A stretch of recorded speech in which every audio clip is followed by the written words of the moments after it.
which Her Majesty desires Your Excellency to avoid at any cost, the result referred to being the removal of the Sultan to some other point, which removal England and Holland might turn to great advantage against our trade.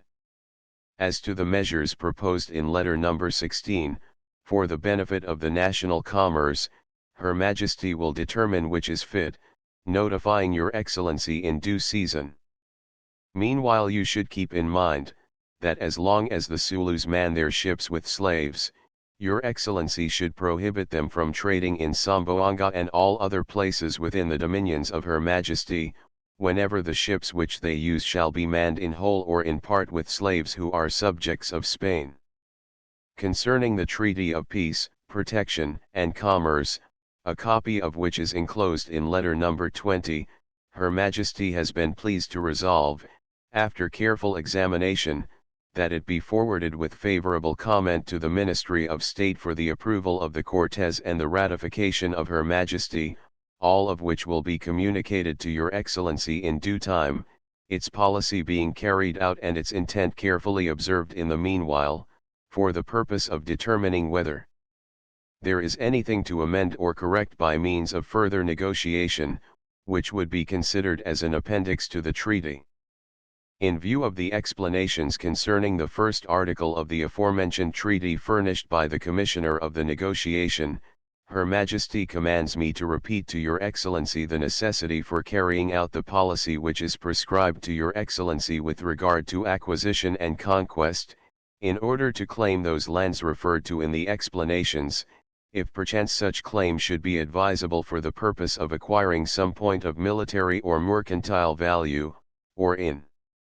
order to set up the claim of the Kingdom of Spain to those countries, in order that by giving it up, we may secure other things which may be of real importance to us, such as reduction in duties, some exclusive privilege, or the possession of some isolated point of great importance.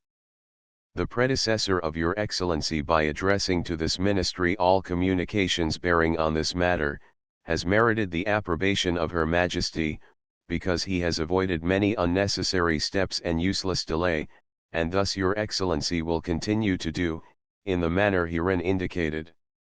And finally, Her Majesty having noted with satisfaction the favorable results produced already by the expedition to Sulu, and approving the idea of not using the $1,500 sent by the Bishop of Nueva Segovia for the redemption of slaves, she commands me to direct Your Excellency to cultivate the friendship of all the chiefs who, like the Orankaya of Malosu, abandon the pursuit of piracy, and that suitable orders be issued by the Division of the Marine of this Ministry, not only that the captain of frigate, Don Jose Maria Halcon, who has so well discharged the duty of negotiating the treaty, be assigned to that station,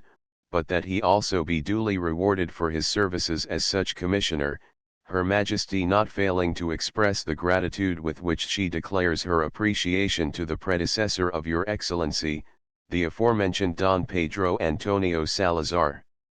All of which is communicated to Your Excellency, by royal order, for your due information and guidance, instructing you with regard to the confidential letter, that you carry out the directions forwarded you separately under this date. God preserve Your Excellency. Madrid, June 23, 1837. Mendizabal rubricated. The Governor Captain General of the Philippines. Appendix 14 Camba's report on the circumstances attending the Treaty of 1836 and its bases, November 16, 183,757 Superior Government of the Philippines. Excellent Sir, in compliance with the provision of the Royal Order of the 24th of April last, requesting, for the information of Her Majesty, the record of the correspondence exchanged in regard to the Treaty of Commerce made by my predecessor with the Sultan of Sulu, and the basis of said treaty, I forward the same to Your Excellency, with a few personal observations suggested by a reading of the said papers. On the 31st of January, 1835, the Tribunal of Commerce forwarded to the Captain General, approved by it, a report presented by several businessmen who traded with Sulu, setting forth the deceitful methods of the Datus, or principal people of the island, in their agreements and contracts, and requesting, in order to restrain and intimidate them, that the naval division of Samboanga, or part of it, be stationed in the port of Holo during the time the national merchant vessels remained there for the purpose of making their sales and purchases. A decree was issued on the 9th of March of the same year, concurring in the opinion of the assessor, and declaring that the request could not be granted at that time, but that it would be taken into consideration as soon as the circumstances allowed. This is a brief of the document marked number 1. On the 9th of February, 1836,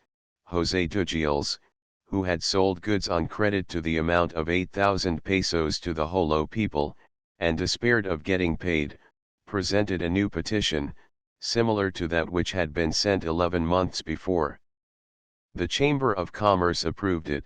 and requested that a fleet of launches be stationed at Holo during the business season, there to gather information which would allow the government to take proper action in the matter. It also insisted that the commander of the fleet be a capable person, who, without compromising the flag, would know how to conciliate the purpose of the naval demonstration with the spirit of peace and concord which he ought to maintain between the crews of our ships and the people of Holo. This suggestion, which had already been made in the petition presented the year before, was favorably endorsed one after the other by all who intervened in the papers in the case and resulted in the final resolution of May 31, which contains 14 articles. The first provides that it shall be one of the duties of the commander of the naval division of Samboanga to protect the Spanish ships while they are at Holo, and instructions are given him to that effect.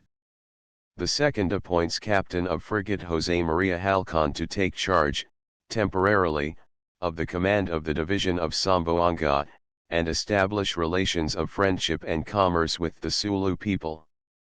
The third directs him to inform the Sulu Sultan of his visit in the way he may deem most likely to convince him of the peaceful intentions of this government. The fourth directs him to make himself recognized by the officers and men of our ships, as the commanding authority who shall maintain them in peace and good order. The fifth charges him not to allow his men to land, so as to avoid disorder. The sixth directs him to take action in regard to any excess, as provided by the code. The seventh, to hold in check the crews of our ships, so as to give the Zulus neither reason nor pretence for showing their bad faith. The ninth forbids the commander of the division and all those under his orders to enter into any business speculation whatsoever. The 10th directs the commander to be ever careful to keep all his men within the bounds of duty. By the 11th he is directed to see that all contracts are religiously fulfilled, and, if necessary, to complain energetically to the Sultan, and by the 12th to see that our people fulfill their own. Articles 13 and 14 direct the commander to obtain information about the political and civil conditions of Sulu and its topographic situation. After acquainting himself with the foregoing,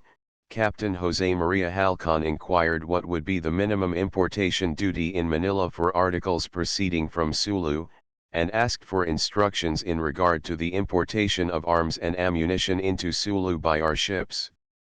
In answer to the first question, the Board of Tariffs fixed at 2% the duty on all articles imported from Sulu to Manila in its own vessels 58 except wax and cacao, which would have to pay 14% under a foreign flag and half that amount under the national flag. In regard to the second, the importation of arms and ammunition into Sulu by our ships was prohibited. A letter to the Sultan of Sulu was furthermore given the commander, accrediting him and explaining his mission. The petition presented by Dugiles and endorsed by the Chamber of Commerce, requesting that our business relations with Sulu be granted a protection which experience made each day more necessary, being thus complied with. On April 15, 1836, Halcon forwarded the capitulations of peace and the commercial agreements made by him in the name of this government with the Sultan of Sulu. The first consists of 6 articles, by which the Spanish government grants the Sultan its protection, which is accepted by the latter, with a mutual assurance of cooperation between them against any nation not European. Spanish boats are to be admitted freely in Sulu, and Sulu boats in Zamboanga and Manila. It is agreed that a Spanish factory shall be established in Jolo, so as to avoid damages and delays to our commerce, the same right being given the Zulus in Manila. Certain rules are established in order to distinguish friendly from hostile boats. The Sultan is pledged to prevent piracy on the part of those who recognize his authority, and it is furthermore agreed that in case of any doubt as to the meaning of any article, the literal Spanish text shall be followed. In accordance with the opinion of the government assessor, these capitulations were approved by decree of January 20 of this year. The commercial agreements contain 9 articles. The first establishes a duty of 2.5% on all products brought by the Zulus. The second accepts wax and cacao, as recommended by the Board of Tariffs. The third provides a duty of 1% for the importation in Zamboanga of products brought by the Zulus. The fourth provides that the payment of the duties shall be made in cash in silver. The fifth establishes the dues to be paid by our boats at Sulu. The sixth fixes the value, in products, of those dues. The seventh, in its first part,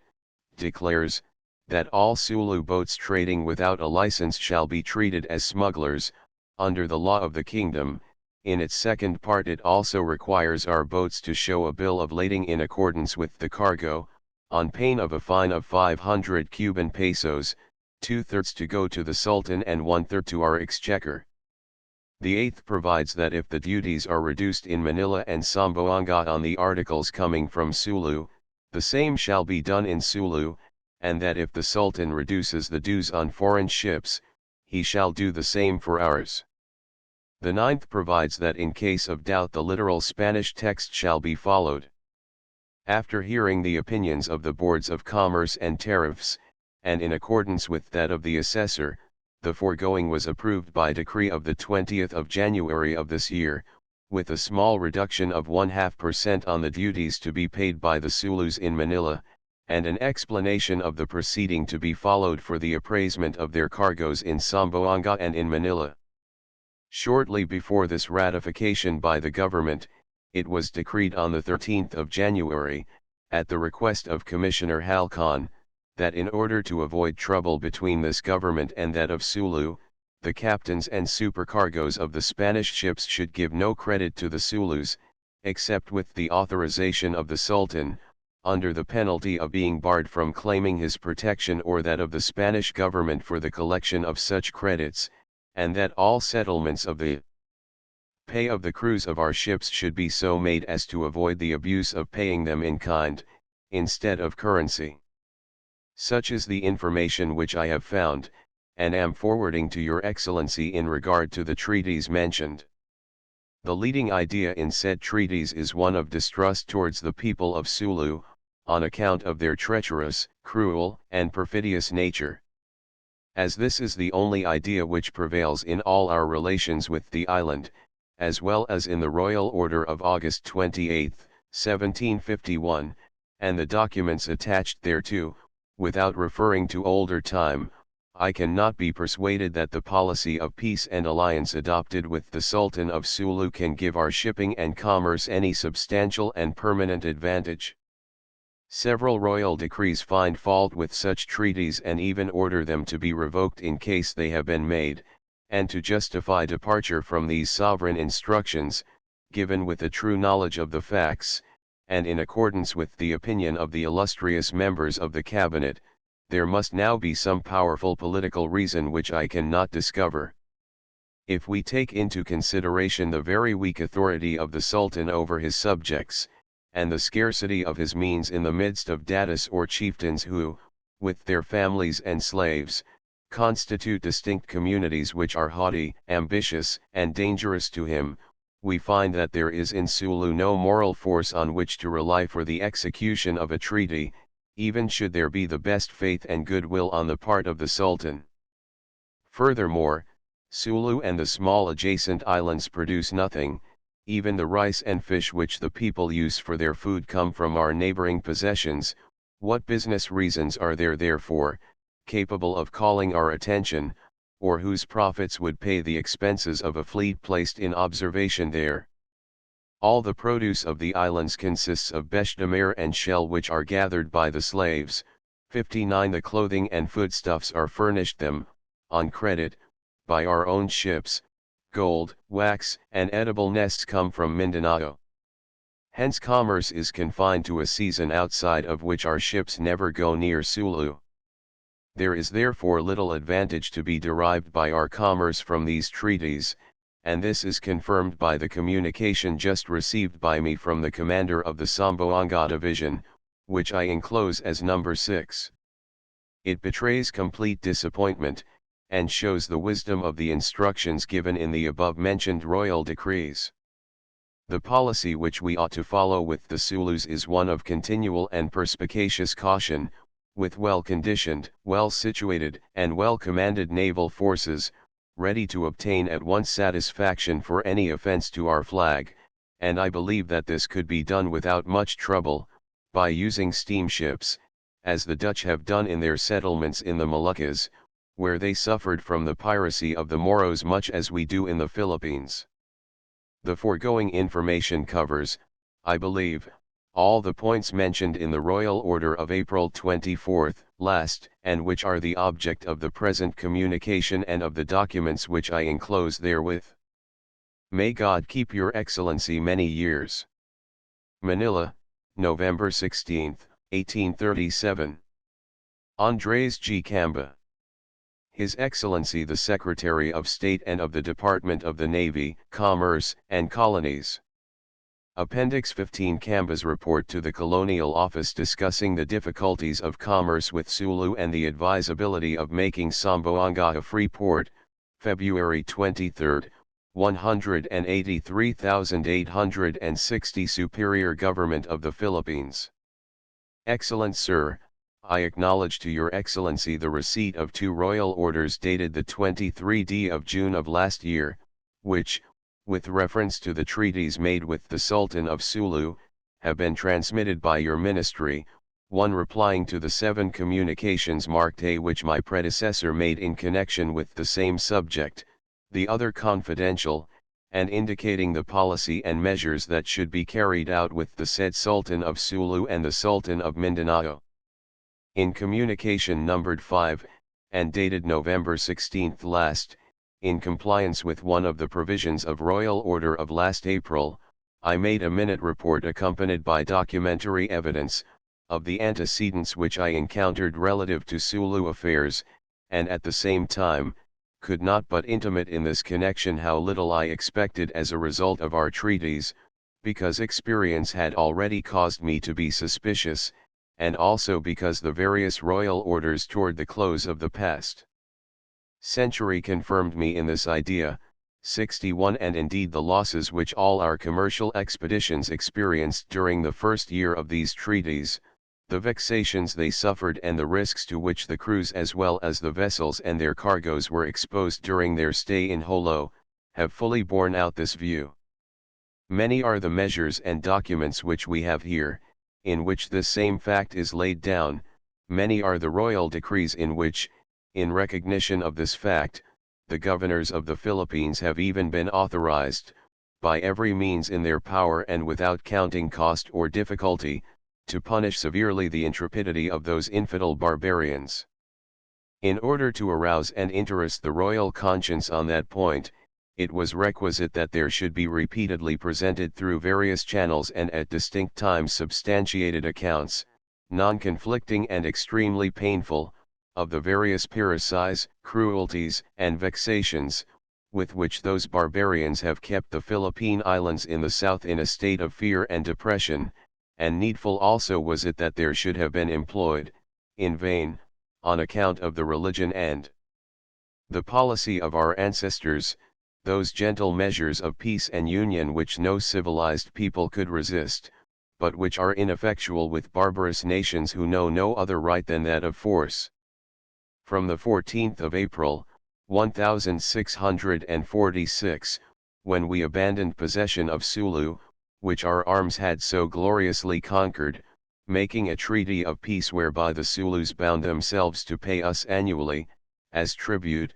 3 boatloads of unhulled rice, until the day the government again entered into a treaty with them, neither have the Filipinos succeeded in freeing themselves from their harassments, nor has the government reaped any fruit other than continual menace.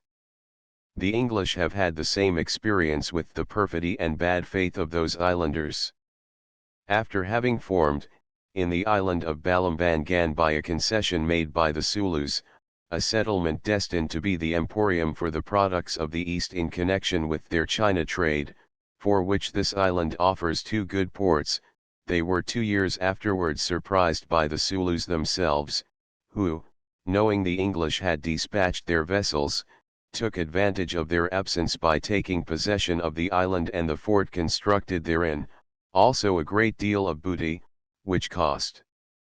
the English East India Company a loss of more than $300,000. In narrating this event, Mr. J. H. Moore, who published last year a brief review of interesting events concerning the islands and lands bordering on the China Sea, agrees with the views I have expressed, namely, that these acts of treachery and cruelty on the part of the Sulus are the offspring of their innate love of robbery and their natural perfidy. All these facts then will convince Your Excellency that the expectations based by my acting predecessor upon the latest treaties referred to are too sanguine. They would produce no illusions on my part, in view of the experience of the past, neither does it seem to me that their results, looked at with calmness and in the light of the most exact data, could be of any great advantage to our commerce. Allowing that the treaties should be religiously complied with, never would they be of any value, in themselves, to improve the brutal condition of those islanders. This condition will always constitute, not only for the Spaniards but also for all civilized nations, a great drawback to mercantile relations, which, although founded on principles of utility and mutual advantage, cannot continue nor be developed except under the most favorable guarantees. How would our merchants, or the foreign merchants of Sulu obtain them, where there is neither good faith nor justice, and where cunning fraud makes even the Chinese dangerous traders? Commerce is the movement and circulation of wealth. The latter results from production, and production from the full and unrestricted utilization of property. Moreover, when property is insecure, when the laws do not protect it, when the agents of the government are the first to disregard it, the mercantile spirit is the first to become alarmed and, when defrauded, to flee as far as possible from the place where it does not find that safe haven it requires to expand and to pursue with skill and perseverance the objects of its calling. Thus it is that during the period elapsed since the year cited, 1646, up to the present time, no Spanish merchant has himself had direct dealings with the inhabitants of Sulu, the Chinese alone being engaged in this trade, they being the only charterers of our vessels, so that we do not obtain from said commerce more than interest on the capital invested, subject to great exposure and risk, which has made and always will make, this commerce uncertain and of little value. While lack of security still sets a limit to the extent of our speculation in commerce with Sulu, lack of advantageous reciprocity adds another factor no less appreciable. At the time the Spaniards came to the Philippines, Sulu seems to have been rich in her own natural and industrial products, and richer still through the large commerce which their exchange enabled her to carry on with the Chinese vessels which in large numbers frequented her coasts. Situated almost midway between the Philippines and the Moluccas, close to 2 rich islands so fertile and densely populated as Mindanao and Borneo, it seemed destined by nature to be the emporium of the commerce of the south. Converted to Islamism by the Arab Sayyid Ali 62 who landed there from Mecca, How much ought this principle of civilization in the midst of barbarous nations have tended to their advancement? But times have changed greatly since then, and brought their always accompanying vicissitudes. As Spanish dominion was extended in the Philippines and the Portuguese penetrated into the Moluccas, they began attracting to their capitals the wealth and traffic that was accumulating in Sulu, and here begins a new era. War and desolation, which for a period of 80 years we inflicted on them, followed, and put in our power this island and its dependencies, and though independence was later restored, it could not divert this rich commerce from the trend it had taken.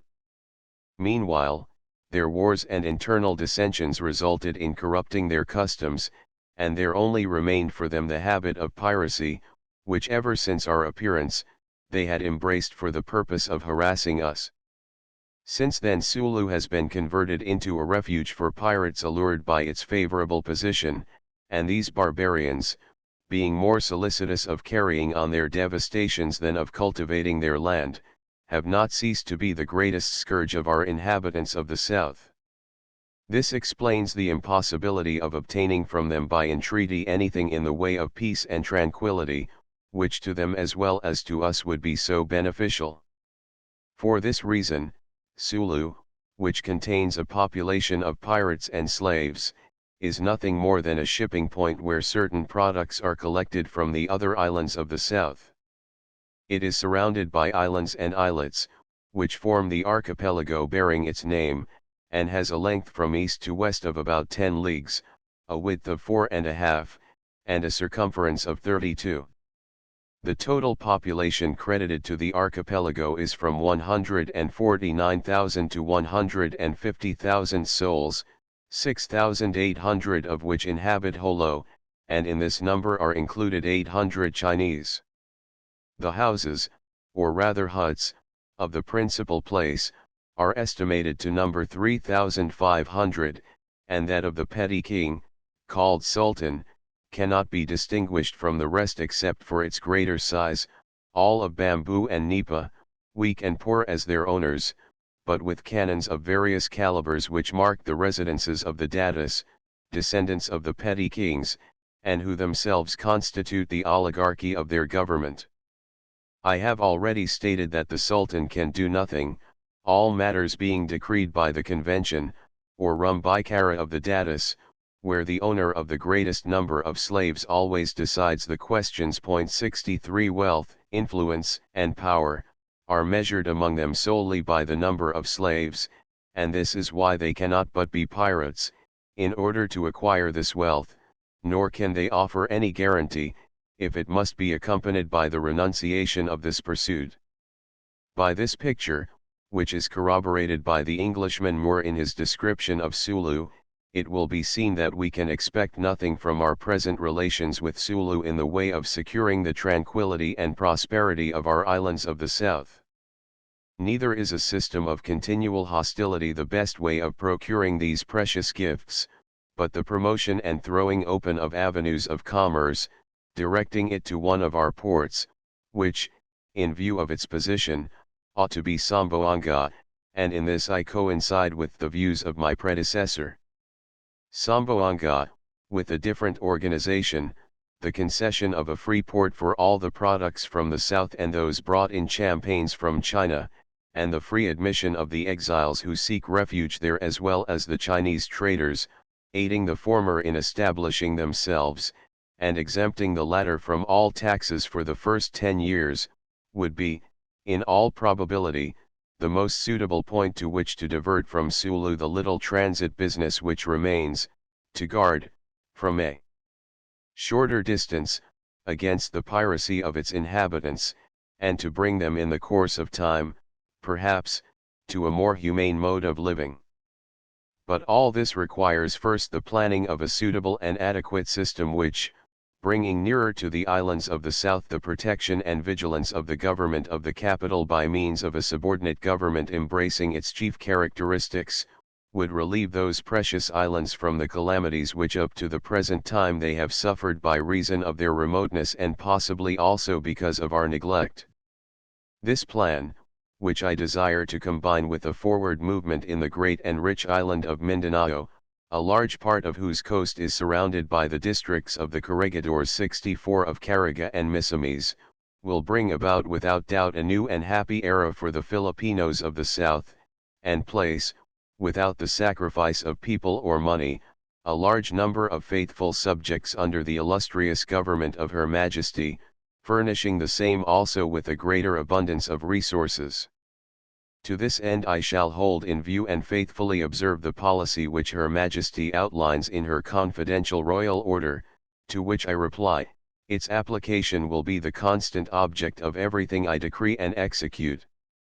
And very happy shall I be thus to make suitable return for the many proofs of cooperation and esteem, which, for the past 13 years I have received from the Filipinos, infinitely more so, because working at the same time for the better service of Her Majesty in accordance with her royal plans in which these people have always found their greatest and surest well-being. Your Excellency being convinced, then, that these are the sentiments which impel me and the plans I contemplate for the fulfillment of the important duties Her Majesty has deigned to confer upon me, can from this reply assure her that as far as I am concerned, nothing shall be left undone to carry out to the letter the policy she has been pleased to outline to me, and to merit thereby her august confidence, which I so earnestly desire. May God preserve Your Excellency many years. Manila, February 23, 1838. Andres G. Camba. The Most Excellent, the Secretary, Office of Colonial Administration. Appendix 16 Communication from the Governor of Zamboanga to the Supreme Government of the Philippines relative to the Treaty of Sir James Brooke with the Sultan of Sulu, together with other communications relating to the treaty, 184,965 Office of the Secretary of the Governor and Captain General of the Philippines. Jolo, May 28, 1849. Sister Don Cayetano Figueroa, Zamboanga. Dear Sir, I think proper to inform you that yesterday, at 3 o'clock in the afternoon, the English war steamer Nemesis cast anchor at this port, coming from Singapore. She brought on board Sir James Brooke, commissioned to make a treaty of peace and friendship between Great Britain and the Sultan. This treaty was presented to the Sultan today in the presence of the Datus and a majority of the people, and after being read in a loud voice it was immediately approved and ratified. I do not think it necessary to inform you as to the tenor of said treaty, as Mr. Brooke has told me that he would go from here to your city for the purpose of communicating to you everything regarding this matter so that you will be thoroughly acquainted with all the details. I understand that they have hastened this matter in view of the recent advices concerning the destruction of Bali by the Dutch troops and their declared intention of taking possession of the entire coast of North Borneo, Sulu, and all its dependencies. In letters received from my partner at Singapore he tells me that it is certain they are coming, and with a large force, but it may be not for a month or two. The people here, in view of this news, have carried everything they have to the interior, and are ready, whenever the Dutch arrive, to leave the town. We shall see where these things will stop. Possibly we shall have another case like that of the French before you leave Zamboanga. Whatever you may decide to do when you receive this communication, you know that my services are always at your disposal, and in the event of your determining to come, there is a house here at your disposition, and I promise you a friendly reception on the part of the residents. It is my opinion they are in such a fright that they do not know what to do, and business, of course, is entirely neglected. My brother-in-law, who is the bearer of this, will inform you in regard to what is going on. He goes to your town to purchase rice for our house, to provide against a siege, for rice is dear and scarce here. I remain, your obedient servant, who kisses your hand, Guillermo Wyndham. Batavia, March 20, 1849. It appears that the expedition against Jolo is a matter fully determined upon. It is said that 2 steamers, 2 frigates, and a corvette, operating at the present time against Bali, are in readiness to set sail the first part of July. I expect that the publishers of the Singapore paper will publish an article entitled, Labuan, Sarawak, the Northeast Coast of Borneo and the Sultan of Sulu, by Baron Hoeveel, published in Holland in the first number of the Journal for Netherlands India, during the month of January last, in which he informs his compatriots that if the government of Java had followed the counsels of resident Gronovius of Sambas in 1831 or those of resident Bloem of Sambas in 1838, they would long ago have had treaties with the Sultan of Brunei which would have closed Sarawak and the northern coast to all flags except the Dutch, and that the questions with the English government would not have arisen, but that now it is not worth while to discuss it with the court of St. James. England is in possession, and she will stay in possession if she considers it to her advantage. He tells them to be on their guard,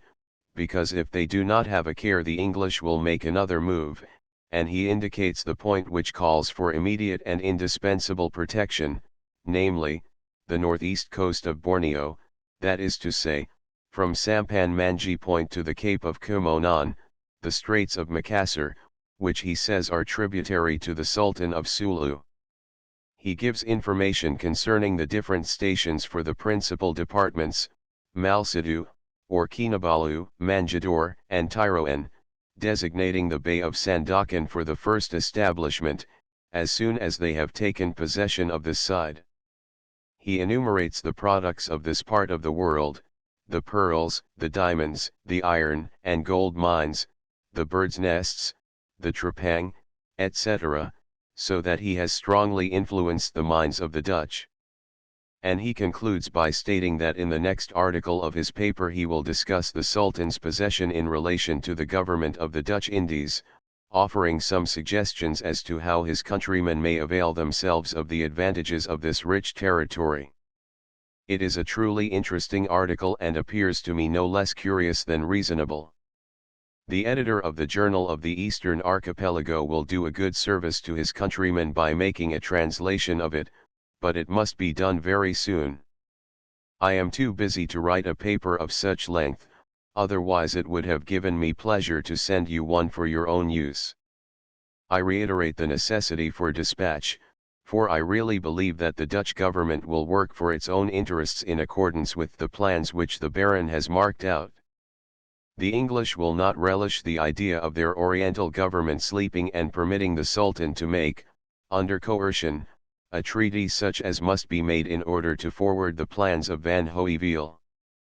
The vessels of the King of the Low Countries, the Prince of Orange, Sambai, and Argo, with 5 others, set sail on the 15th of this month, transporting 1,800 men in the direction of Bali. Afterwards they are to carry to Surabaya, on the 25th Proximo, 5,000 men more, besides from 2,500 to 3,000 coolies, 12 cannon, 2 mortars, etc., etc. Receive, etc. These are notices taken from a letter to hand, from a trustworthy person in Singapore Figueroa. Military and Civil Government, Plaza de Samboanga No. 101 Department of Government. Excellent Sir, notwithstanding the fact that the Lieutenant Governor of this province informs me that he transcribed and forwarded to Your Excellency, while he was in charge of the civil government during my absence in Malusu, the letter which Mr. William Wyndham, a merchant of Holo, sent me under date of May 28, it seems to me well to send the original to Your Excellency, which I now do, retaining a copy of it for the purpose of reference at any time. As Your Excellency may note if he will compare its contents with the text of the treaty of the 29th of the same month of May, made with the Sultan of Sulu by the English Consul General to Borneo, Sir James Brooke, there is, between the terms of the former and the spirit of Article 7 of the latter, a notable lack of agreement, wherefore it has not seemed to me well to place entire confidence in the offer of Wyndham, who may be suspected of partiality, and I have concluded, therefore, to move in Such a delicate matter with all possible tact and foresight and in accordance with developments, which may become extremely complicated. Considering the great interest which the agents of the English government show in these questions concerning Sulu and the part of Borneo subject to the Sultan, I immediately suspected that the announcement of the imminent arrival of a considerable Dutch force in the archipelago was only a stratagem to obtain, through surprise and fear, the realization of the agreement or treaty referred to, but it having been possible for me to secure fresh data through a different channel, confirming those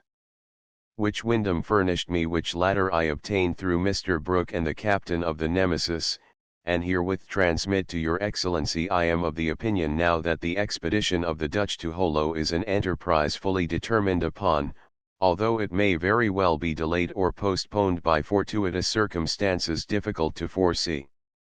In the event of the appearance of the Dutch expedition, I shall never believe that it is with the object of confining its field of action to punishing the place of residence of the Sultan in a more thorough manner than was done in the attempt made in April of last year, but that they intend to conquer and occupy the island and its dependencies.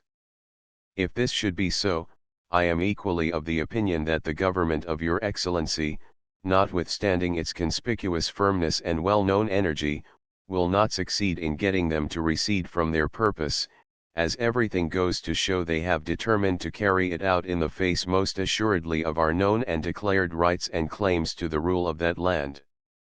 I venture, therefore, to believe that the only way to prevent the serious detriment which would result to this colony, under the wise and worthy government of your Excellency, from the occupation of Sulu, avoiding at the same time a conflict between the Spanish and Dutch governments, respectively, would be, by means of persuasion and by taking advantage of the state of extreme alarm now existing in Sulu, to anticipate them by a recognition of the sovereignty of Spain, floating our national flag,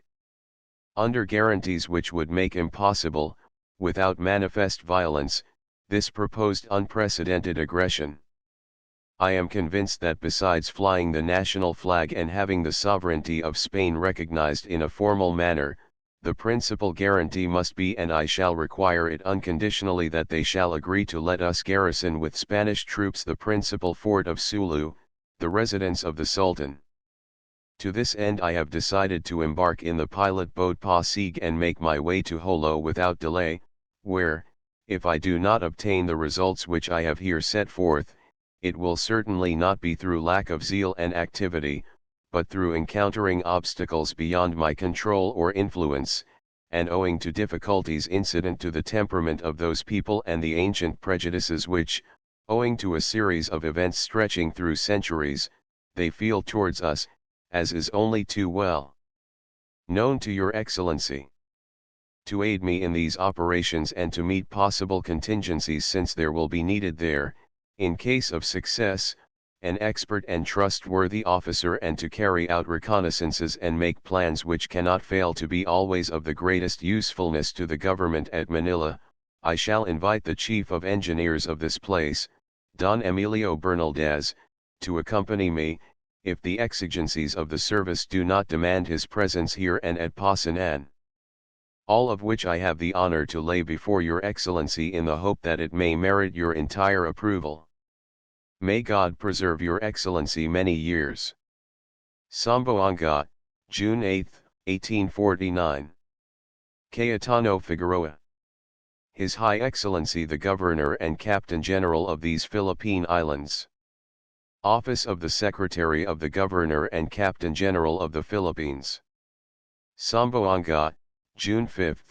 1849. Mr. Consul General, I have the honor to inform you that from notices received from Jolo, it has come to my knowledge that during your stay there with the steamer Nemesis you negotiated a commercial treaty with the Sultan Mohammed Pulalun, and as I am entirely ignorant of its essential clauses, and as my government has for a long time past, and especially of late, been in possession or enjoyment through solemn treaties, the first made with the Malay chiefs, masters of the coasts of Sulu, of the right that our commercial flag be at least as privileged as any other, and in view of the indisputable rights which Spain has to the territory in question, rights not merely of prescription, I have the honor to request, in view of the close friendship which unites our respective governments and which I honor myself in maintaining, that you have the kindness to give me, officially, knowledge of the said treaty and a copy thereof in order that I may forward it to the Most Excellent, the Governor-General of these Philippine Islands, without prejudice to my making before you, if the spirit of any of these articles so requires, the remonstrances that may be necessary to uphold the rights of Spain. Receive, Mr. Consul General, the assurance of my consideration, etc. C. de Figueroa.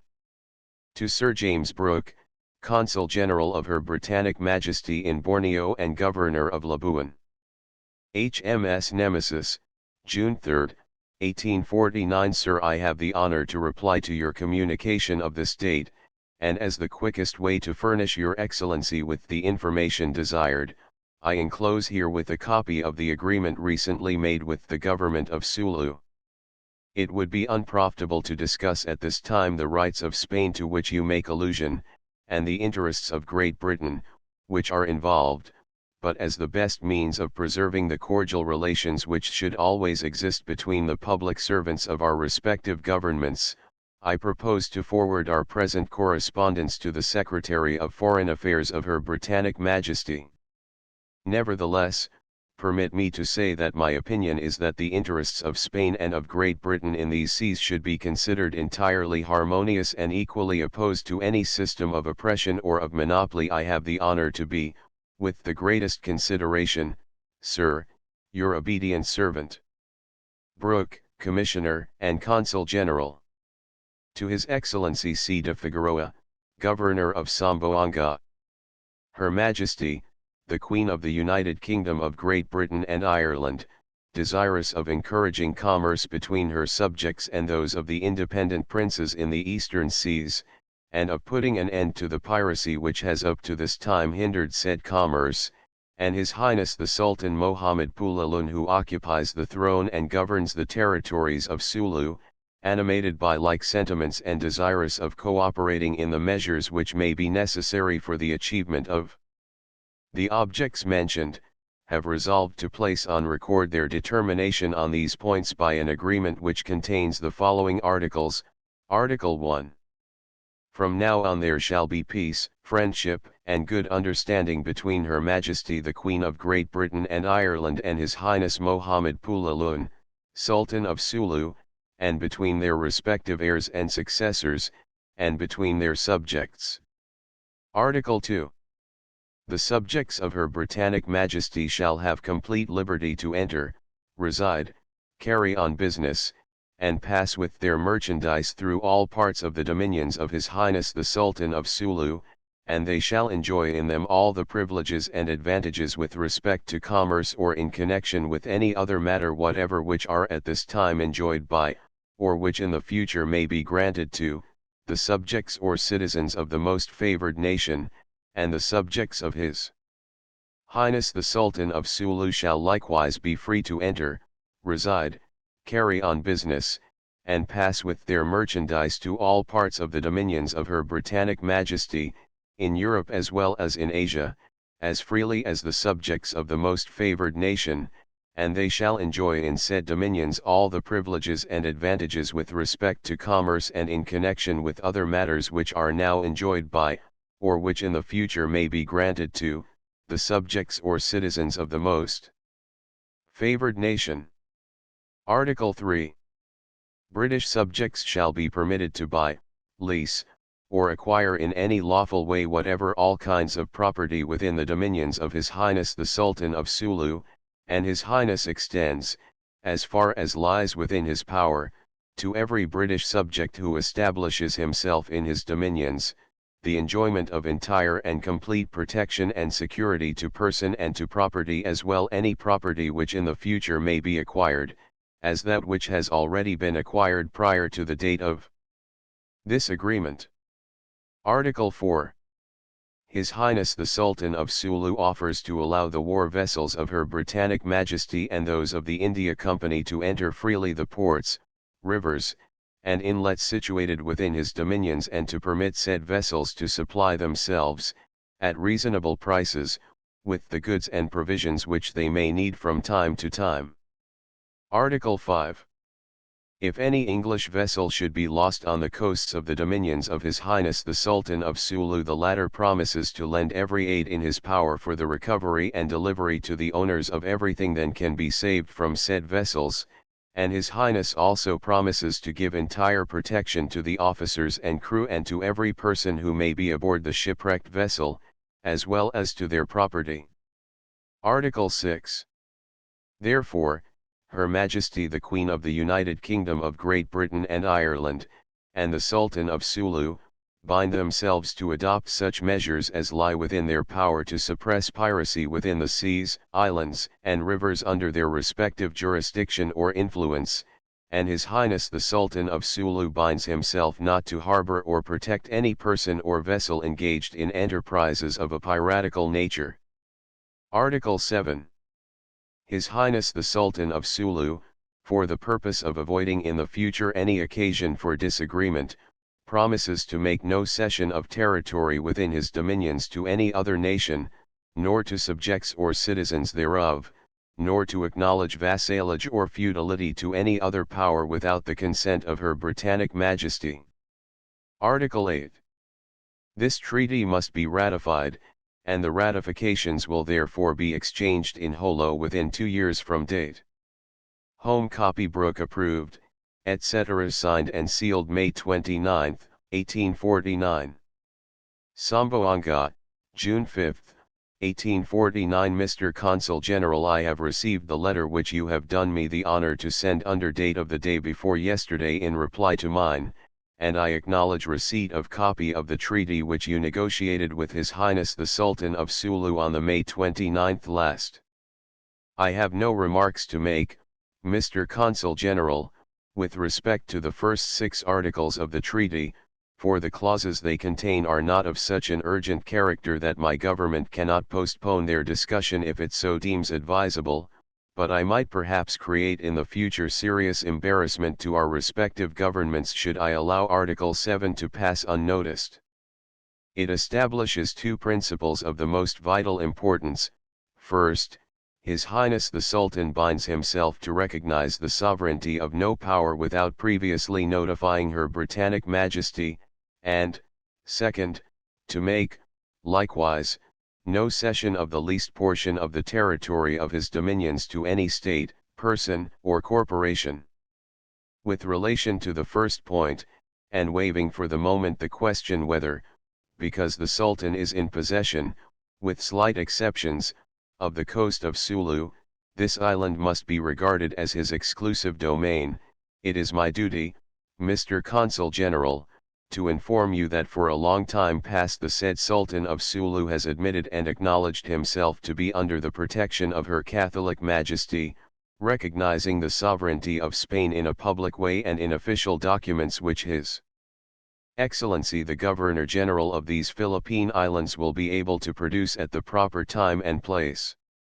As regards the second point, I find no objection to the pledge of His Highness having all the force of free right with respect to those parts of his dominions lying outside of the island of Sulu, namely, the north and northeast part of Borneo, now under the rule of the Sultan, but under no circumstances with respect to the said island of Sulu and its neighboring islands, for not only can Spain not recognize in any power the right to intervene in the matter of ceding or not ceding the island of Sulu and its surrounding islands, as it is claimed can be done according to the terms of Article 7 of the treaty, but Spain does not recognize this right even in the Sultan and Datus of Sulu, because, as I have had the honor to inform you, Mr. Consul General, these territories belong to Spain, by a right not prescribed, by a right in no way established by the conquest of this archipelago, but positively through the willing submission of the real natives, the Jimbahans, who do now, and who at the end of the 17th century did, constitute the most numerous portion of its population, whose oppressors were then and are now the Sultan and Datus, Malay Mussulmans.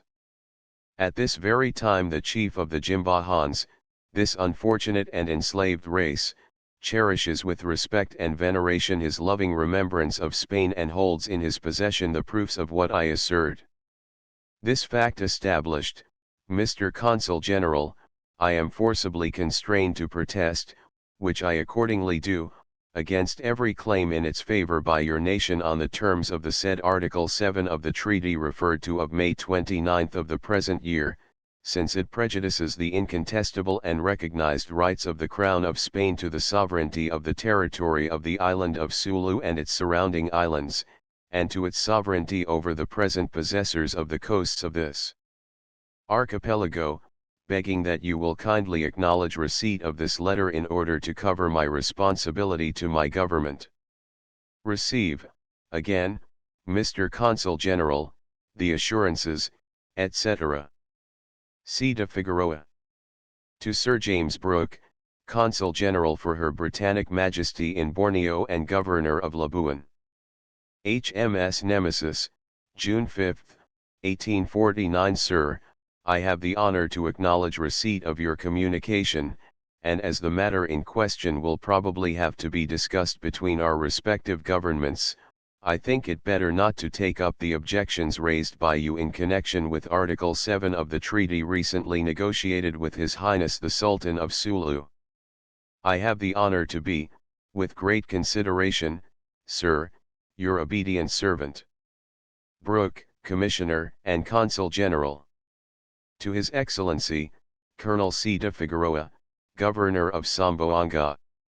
Military and Civil Government, Town of Zamboanga, Number 100, Government Department. Most Excellent Sir, on re-embarking at Malosu, March 31 last, returning from the operations which I had conducted against the same on that same day, following instructions received from your office in a communication of the 17th of the said month of May, the result of which I reported to the Most Excellent the Captain General in an official letter of the 2nd instant, number 209, the war vessel of the English East India Company, the Nemesis, was sighted and soon afterwards cast anchor in our vicinity.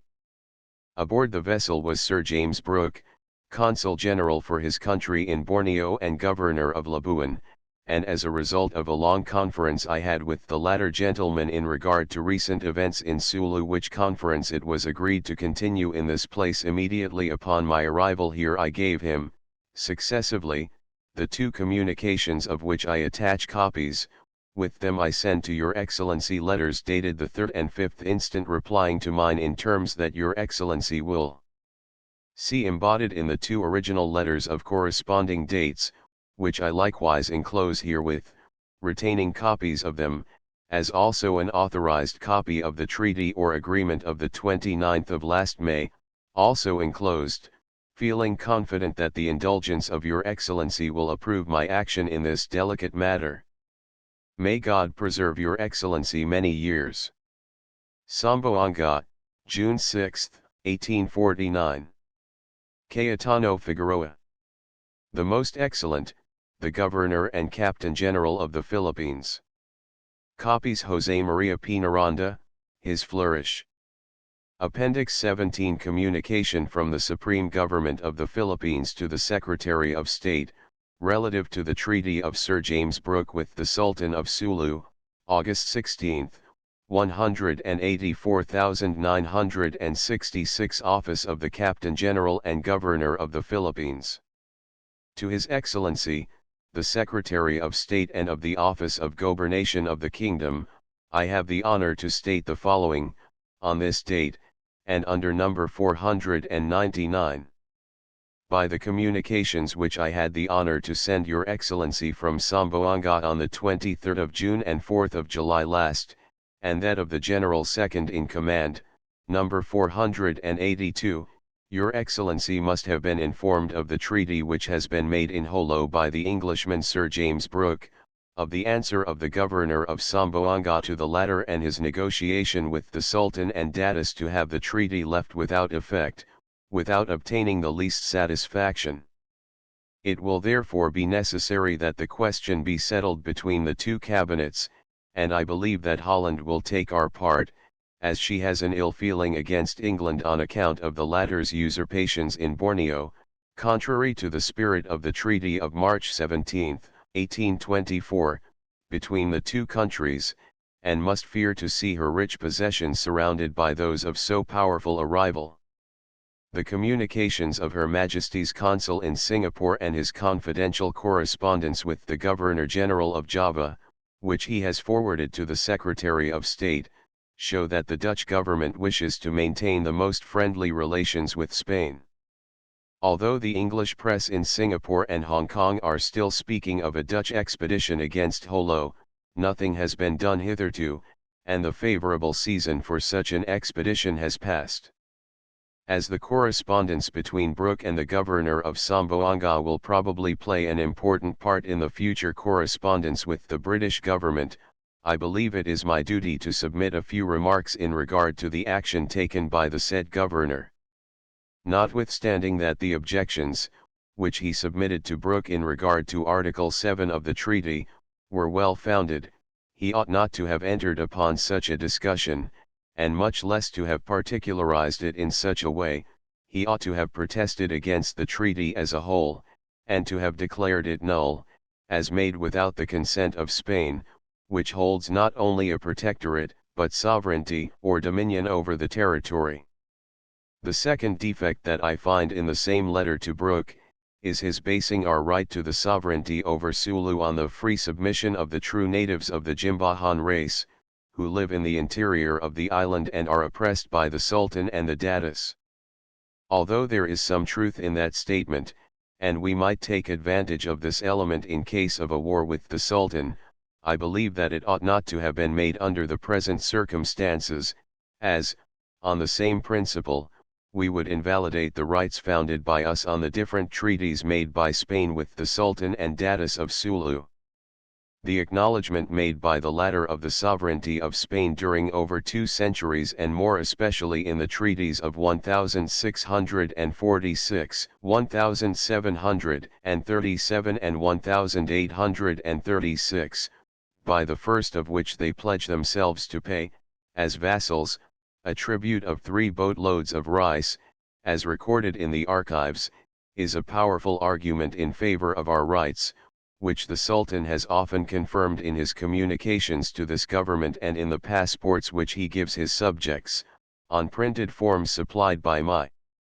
predecessor. I enclose herewith a copy of one of said passports.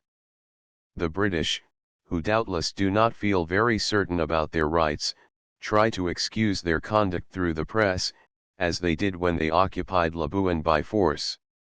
The Singapore Free Press of the 6th of July published an article in which it alleges, for the purpose of proving that Sulu has always been considered as a sovereign independent power, that we said nothing to England when she accepted the cession of the island of Balambangan, between Borneo and Palawan. Even supposing the fact to be true, there would be nothing astonishing about it, considering the distress and the lack of means of the government at that time, after the war which, but a few years before, it had miraculously carried on against the English who held Manila and many other places in the islands, and the work it had to do in order to put down interior rebellions, to reorganize the administration and to re-establish normal conditions in the provinces which had been left uncontrolled during 4 years and had suffered the consequences of circumstances so unfortunate. Furthermore, the cession of Balambangan cannot be considered as an act of free will on the part of the Zulus, since they took advantage of the first opportunity to drive the British off the island, when they had hardly started to firmly establish their trading posts. The newspaper also mentions the doctrine of Walter, which says that an agreement similar to that existing between the Spanish and Sulu governments does not entirely derogate the sovereignty of the protected state, which can make treaties and contract alliances, except when it has expressly renounced its right to do so, and that if the first state fails to protect the other, the treaty is invalidated. The author of the article adds that this is our case, since we allowed the Dutch to attack Sulu without interfering, or, as far as known, requiring a reparation or the assurance that such an attack would not be renewed. With regard to the first point, the reference to Walter is correct, but Walter adds in the same paragraph that the protected nation is bound forever by the Treaty of Protection, so that it can undertake no engagements which would be contrary to said treaty, that is to say, that would violate any of the express conditions of the protectorate, or be inconsistent with any treaty of the said class. How then could Article 7 of the treaty made by Brooke be valid, when by said article the Sultan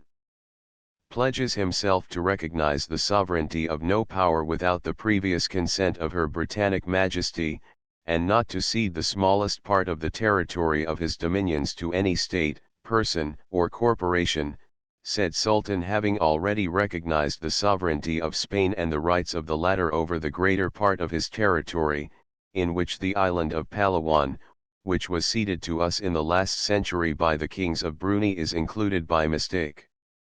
In regard to the second point, the author of the article is also in the wrong, for this government was neither aware of the intentions of the Dutch, nor was its assistance requested by the Sultan, and Your Excellency knows in what terms I wrote to the Governor-General of Java about that matter. If I have given so many details, despite their not being new to Your Excellency, it is because the article of the Singapore Free Press may have been inspired by the British government, and deserves,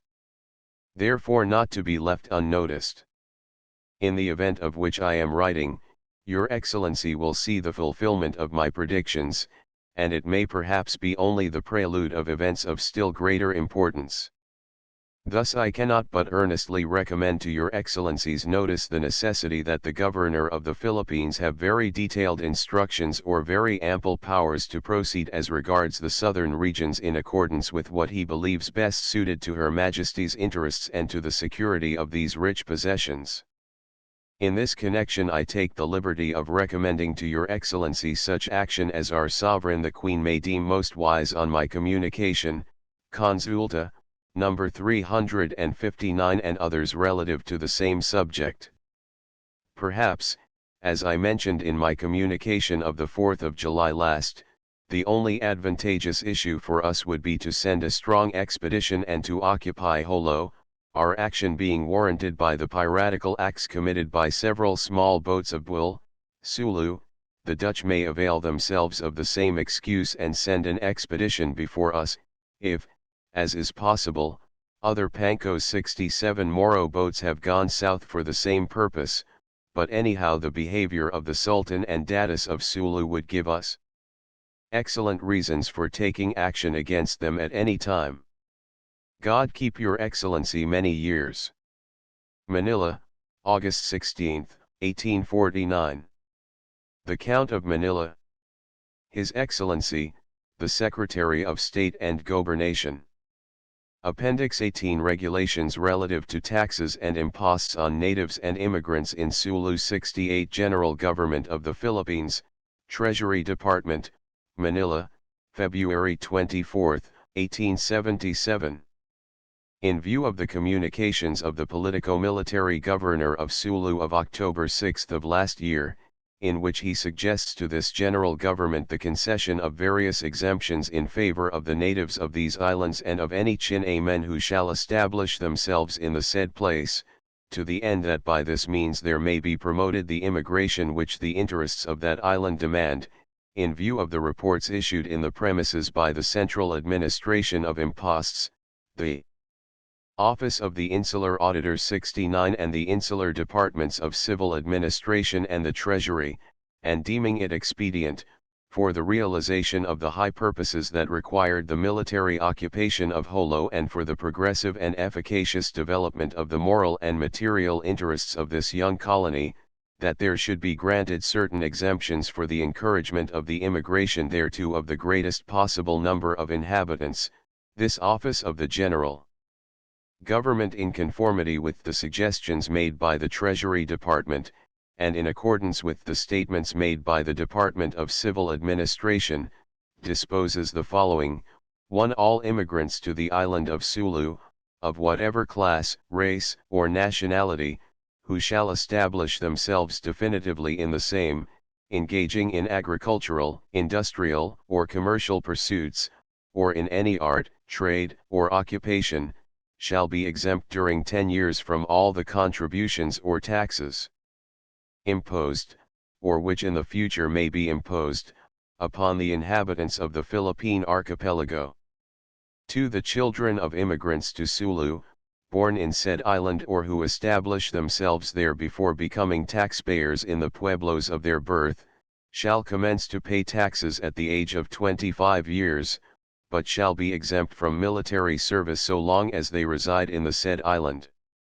This decree shall be published in the official gazette and communicated to the Council of Administration, the Office of the Captain General, and the Insular Department of Civil Administration, and shall be returned to the Treasury Department for such further action as may be proper. Malcampo. General Government of the Philippines, Treasury Department, Manila, August 10, 1887. In view of the investigation conducted by the Intendant General of the Treasury with the object of determining whether it would be expedient to prolong the term of exemption from all kinds of taxes and imposts in favor of natives and of immigrants of whatever race or nationality who are established, or who shall establish themselves, in Sulu for the purpose of engaging in any kind of industry, commerce, profession, art, or trade, or in agriculture, in view of the reports issued by the said Directive Bureau of the Treasury and the Politico-Military Governor of Sulu, and considering that exemption from all burdens constitutes one of the most efficacious means of encouraging the immigration demanded by the interest of the archipelago in question, this general government, in conformity with the suggestions made by the Office of the Intendant of the Treasury and the Politico-Military Governor of Sulu, disposes that the term of exemption granted by superior decree of this General Government of February 24, 1877, shall be understood as extended for another term of 10 years, the said extension to be reckoned from the day following that on which the first term expires, that is, from the 25th day of February of the current year. This decree shall be published in the official gazette. The government of His Majesty shall be informed thereof, and a copy of the records transmitted, it shall be communicated to the Council of Administration, the Tribunal of Accounts, the Office of the Captain General, and the Insular Department of Civil Administration, and shall be returned to the Office of the Intendant of the Treasury for any further action that may be proper. Terrero. Office of the Governor General of the Philippines. Most excellent and most illustrious Sir, the Politico-Military Governor of Sulu, in a communication dated the 9th instant, states as follows: Most excellent Sir, as the time expiration of the exemptions granted to Sulu and its port by decree of the General Government under the able direction of Your Excellency, dated February 24, 1877, and extended by superior order issued from the same office for another term of 10 years, on August 23, 1887, is drawing near, the person who has the honor to sign hereunder believes that the moment has come to call the attention of Your Excellency to the matter, and he takes the liberty to set down some remarks in the premises, to the end that when Your Excellency determines what is deemed most expedient, they may be taken under advisement. In the exemptions granted to Sulu, it must be borne in mind that they affect two distinct elements, which constitute the life and favor the development of this locality. Some have reference to the exemption from all taxes, tributes, and gables imposed, or to be imposed, in favor of natives or foreigners taking up their abode in the Sulu archipelago. Others refer exclusively to the declaration of a free port, with exemption from all taxes and customs formalities in favor of the capital of the island. In treating this question and in considering what ought to be done in the future, when the moment arrives for determining whether a fresh extension is expedient, or whether, on the contrary, this territory must enter upon the normal administrative life general in other localities of the Philippine archipelago, the subject must be dealt with under the two aspects above set forth. In regard to the declaration of freedom of the port granted to Jolo, it is undoubtedly expedient to continue it for the present without change. So long as the protocol entered into with the other nations who are parties thereto, continues in force, in which protocol our incontestable right of sovereignty over this archipelago, with the limitations therein stipulated, is declared, it would be highly impolitic to close the period of franchise granted to this port. Should there be established the embarrassing obstacles and difficulties to commerce entailed by the formalities of customs regulations, the English steamers which now carry on the trade with Singapore, would immediately cease to visit this port and would make their destination some other port of the island, where, under the provisions of the protocol above referred to, no one could lawfully obstruct them until after the effective occupation of the new port selected for trading operations, and until after having allowed to elapse the requisite time subsequent to publishing this resolution in the official papers of the peninsula.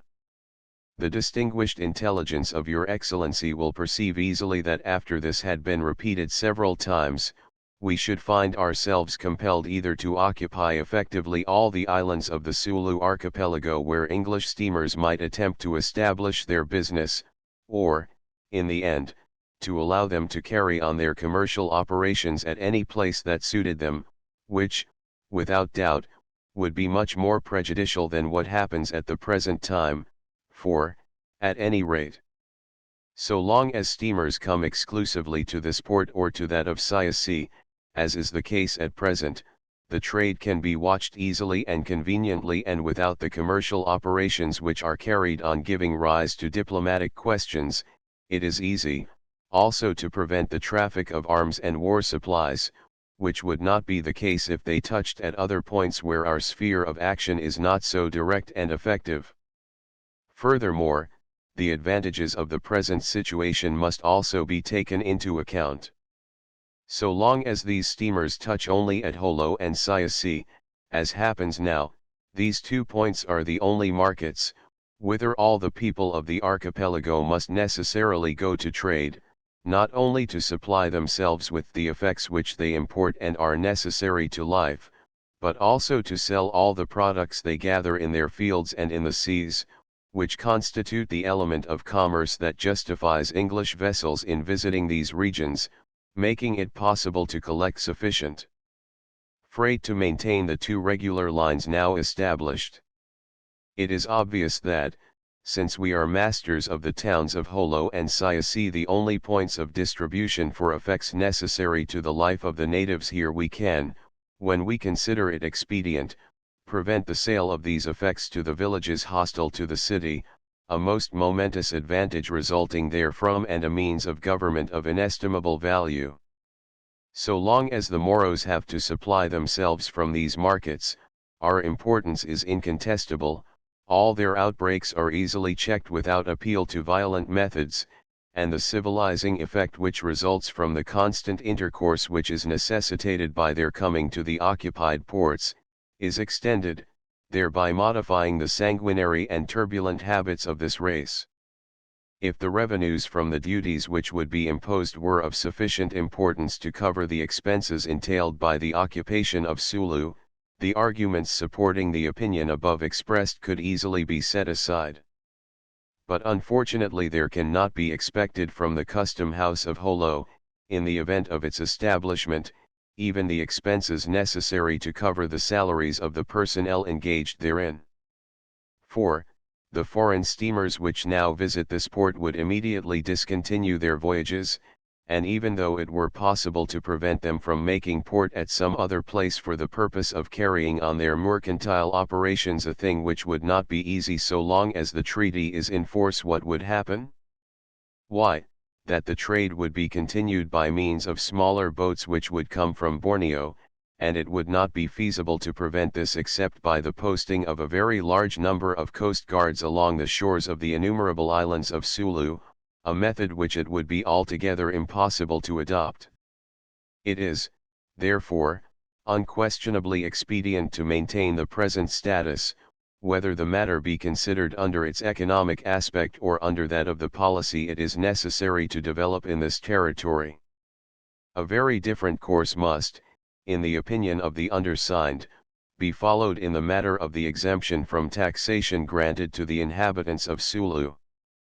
These exists here a numerous Chinese colony, which is the element that really enjoys the benefit of the advantages flowing from the present free port conditions, and it is neither just nor equitable that, while the Chinese find in us the support and protection which enable them to carry on and develop the trade in which they alone engage, they should not contribute in any way towards the expenses of the government which furnishes them so many advantages. It is, therefore, expedient to impose upon all Chinamen residing in the Sulu territory the obligation to pay the same taxes as are paid by those of the same race in other parts of the Philippines. The establishment of this system promises not only the profit of the sums which would be collected as a consequence thereof, but also the desideratum of introducing order into the anarchical manner of life obtaining among the Chinese here. As soon as the obligation to pay taxes is imposed upon all and the lists of taxpayers are made up, individual interest will see to it that all persons living in the country are included therein, for it is unquestionable that, since each desires to be placed under the same conditions as the other, the Chinamen themselves will be of very great assistance in discovering those who now are not included in the incomplete and untrustworthy census lists existing in the offices of the government of Sulu. It is believed, then, that it is expedient and just to discontinue the franchise now enjoyed by the Chinese here, and that they should begin to contribute at once towards defraying the expenses of the treasury, paying at least as much as is paid by their countrymen in other parts of the Philippines. It would appear also equitable that the Indians residing here should also begin to pay the Sathalas 70 of the class to which they respectively belong, but there must be borne in mind the limited number of individuals of this race residing here, the expediency of encouraging by this means the immigration of fresh residents, and, above all, the services they render in any case of alarm, whether caused by juramentadoes or by more serious aggressions attempted against the city, all of which circumstances make it proper that they should continue enjoying the exemption from the payment of poll tax which they now enjoy, as also exemption from all the other taxes upon the insignificant industries from which they gain a subsistence. The Treasury could not hope for any happy results in this direction, and, on the other hand, if such a tax were imposed, the place would, in a very short time, be left entirely without any civilian population, for only with difficulty, and thanks to the franchises, can persons be found who will face the constant danger in which residents in Jolo are placed, especially those who engage in the cultivation of the soil in the outskirts of the town, of which class the civilian population is, in a very large majority, composed. It remains, only, most excellent sir, to discuss the expediency, or otherwise, of establishing taxation upon commerce, industry, and property.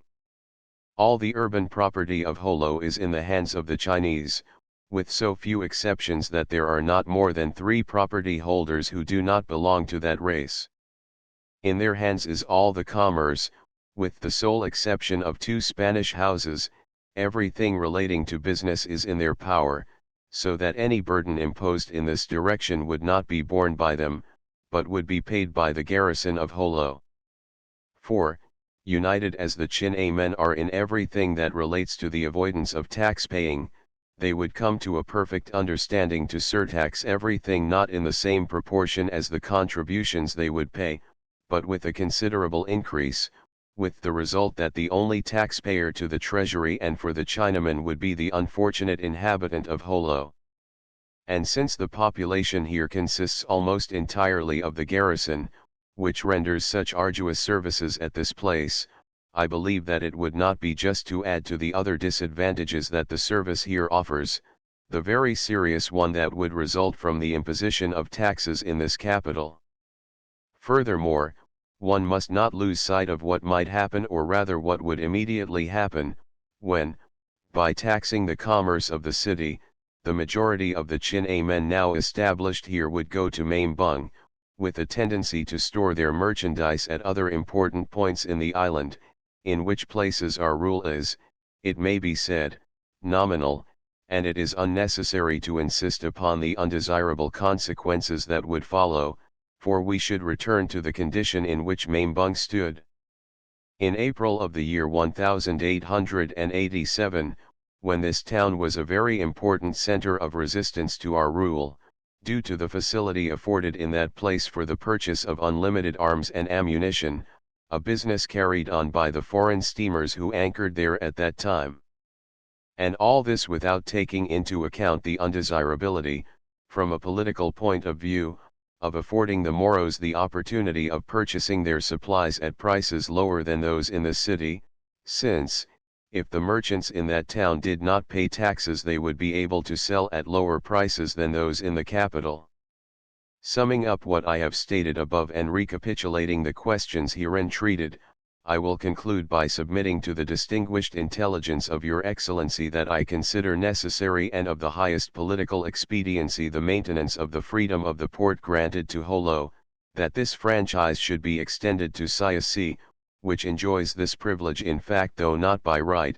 and that care should be taken to prevent the slightest obstacle from interfering with the trade at both points, to the end that foreign steamers may, in their own interest, touch only at these 2 points of the archipelago of Sulu, that the Chin-A men should be formed into guilds or associations, after the pattern of the organizations prevailing in other parts of the Philippines, these being necessary, further, to the making up of the lists of taxpayers, that,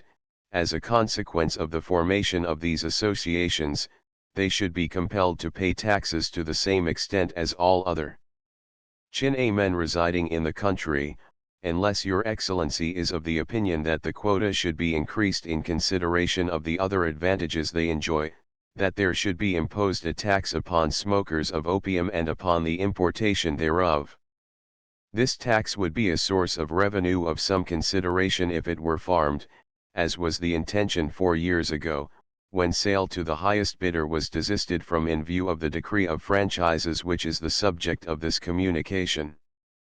Finally, that property, commerce, and industries should not be taxed, nor should the civilian population be burdened with the poll tax, since the latter deserve consideration by reason of the arduous services they render in this place, and this applies to the garrison, as well as to the civilians who make up the town, who, in the end, would be the persons who alone would have to bear these burdens. Such, most excellent sir, is the opinion, expressed as succinctly as possible, of the undersigned in regard to these matters, which, at no distant date, will present themselves for resolution and which Your Excellency will determine with your well-known ability and good judgment. Which I have the pleasure to transmit to Your most illustrious Excellency, to the end that you may take note of the part relating to the economic side of this question. God preserve Your most illustrious Excellency for many years. Manila, July 31, 1896. Blanco. To the most excellent and most illustrious the Intendant General of the Treasury. Office of the Intendant General of the Treasury Division of Direct Imposts. Most excellent and most illustrious Sir, the just considerations set forth by the politico-military Governor of Sulu in a communication addressed to His High Excellency the Governor-General of these islands on July 9 of last year, forwarded to Your most illustrious Lordship on the 31st of the same month and year, reveal a close study of the questions treated, based upon practice and experience. The Chief of the Division of Direct Imposts, who signs hereunder, in presenting the report ordered by Your most illustrious Lordship in your decree of the first day of the following August, must begin by expressing at once his conformity with the views given by the Governor of Sulu, in the part relating to this division. Undoubtedly considerations of the highest political moment led the high authorities of the archipelago, on August 23 of 1887, to extend for another term of 10 years the franchises granted to Sulu, and since these considerations have not ceased to be of moment, to judge from the enlightened views expressed by the said politico-military governor, it is to be presumed that it is expedient to grant a fresh concession of franchises, but not, at this time, for a period of time equal to that about to expire, though for a period that might well be half that of the previous term, for, regarding the matter prudently, it might happen that during this lapse of time the conditions in the places under discussion should alter in such a way as to counsel either the total suppression of the liberties in question or their partial modification. But if there are considerations in favor of this new concession, equity counsels that there be excluded therefrom the Chinese in so far as relates to the imposition of the poll tax, since they control all the business and are the only persons who really exploit that region. Consequently, the Chief of the Division of Direct Imposts has the honor to report to your most illustrious Lordship,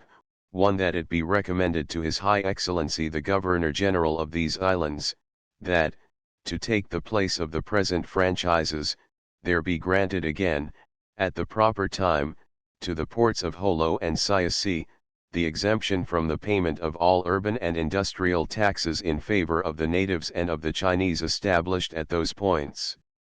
2. That there be created at once the imposition of the poll tax upon the Chinese. 3. That the natives and the civilian population be exempt from the payment of poll tax. Your most illustrious Lordship will, however, determine whatever he deems most expedient. Manila, August 6, 1897.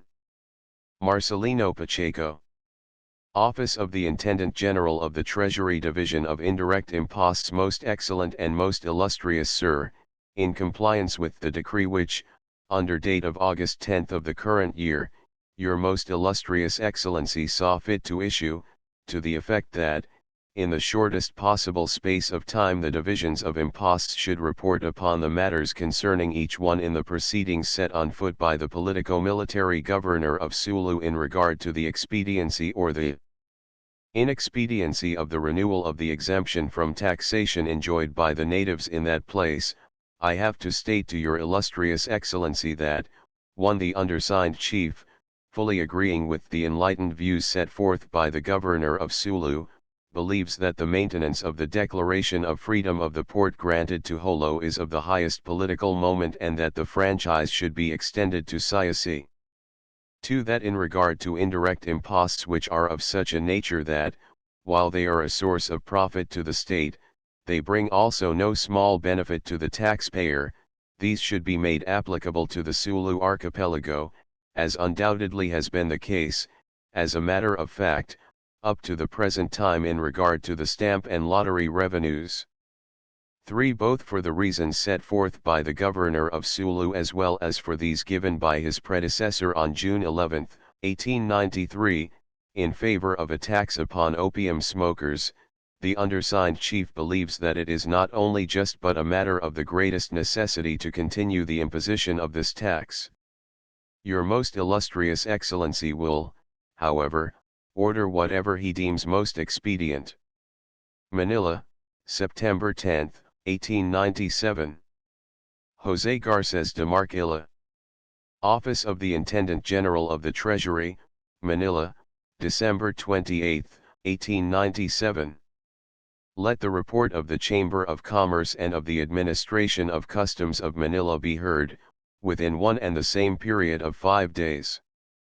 Dominguez. Appendix 19. The Protocol of Sulu, of 1877, between Spain, Germany, and Great Britain, May 30, 187,771. General Government of the Philippines. Royal Order. Colonial Office No. 281. Excellent Sir, the Secretary of State sent the following communication to this office on the 26th of March last, by royal order communicated by the Secretary of State, and for such action as is indicated therein I deliver herewith to your Excellency a copy of the protocol signed on the 11th inst by Señor Manuel Silvila, Secretary of State, and by the representatives of Great Britain and Germany, for the purpose of establishing the liberty of trade and commerce in the Sulu Seas. Said protocol takes effect on this date, as specified in Article 5 of the same, referred to your Excellency by royal order with a copy of the protocol, for its execution. God keep your Excellency many years. Madrid, April 2, 1877. Martin de Herrera, the Governor-General of the Philippine Islands. Manila, May 30, 1877. The above order shall be executed, communicated, and published. Mori 1's. Protocol referred to. The Honorable Austen Henry Layard, Envoy Extraordinary and Minister Plenipotentiary of Her Britannic Majesty, and Count von Hatzfeldt, Envoy Extraordinary and Minister Plenipotentiary of His Majesty the Emperor of Germany, commissioned by their respective governments to terminate the difficulties which have occurred in the Sulu seas and to establish for that purpose, in a final way, the liberty of commerce in those seas, acknowledged by the Secretary of State of Spain in the notes which he sent on April 15, 1876, to the representatives of Great Britain and Germany, after having examined with due attention the preliminaries of the question and especially the negotiations formerly carried on between the governments of Great Britain and Germany and that of Spain, have agreed to draw up the following protocol. The Secretary of State of Spain, in the name of his government, says, considering the preliminary fact that the German ships Marie Louise and Gazelle were returned and an indemnity paid for their cargoes in 1873 and 1874, and that the German ship Minna was returned twice in 1875 and 1874, duly appreciating the increasing requirements of navigation and commerce, and above all the legal status constituted by the notes of the Spanish Secretary of State dated the 15th of April last and by the official publication of said notes by the governments of Great Britain and Germany, as also by the instructions given accordingly by said governments to their consuls, agents and commanders of their naval forces. Therefore the government of His Majesty the King of Spain recognizes that the merchant ships going to the Sulu archipelago can no longer be required to call first at Zamboanga, to pay the harbor dues there and to provide themselves with a navigation permit delivered at said port. It furthermore believes that it must acknowledge, as provided in the notes of the 15th of April last, the complete liberty of direct trade and commerce for ships and subjects of Great Britain, the German Empire and the other powers, with the Sulu archipelago. Considering that the governments of Great Britain and of Germany have maintained all their claims in regard to the liberty of navigation, commerce, and direct trade with the Sulu archipelago and within the archipelago, that the government of His Majesty the King of Spain admits that it cannot guarantee the security of commerce at unoccupied places of the archipelago in return for duties and dues paid, but will guarantee perfect security to the ships and subjects of Great Britain, Germany, and the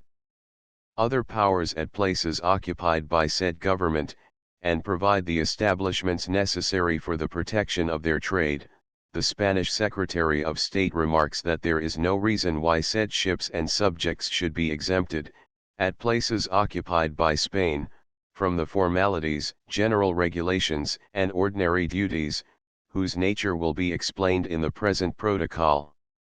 The undersigned representatives of Great Britain and of Germany refer, on their part, to the notes and official communications sent by them on this matter to the Spanish government, and requesting the latter to acknowledge the absolute liberty of commerce and trade in all parts of the Sulu archipelago, said acknowledgement having been mentioned by the Spanish government in the notes of April 15, 1876. In consequence of what precedes and as the result of their conferences, the undersigned have agreed on the following declarations. Commerce and direct trading by ships and subjects of Great Britain, Germany, and the other powers are declared to be and shall be absolutely free with the Sulu archipelago and in all parts thereof, as well as the right of fishery, without prejudice to the rights recognized to Spain by the present protocol, in conformity with the following declarations. To the Spanish authorities shall no longer require ships and subjects of Great Britain, Germany, and the other powers,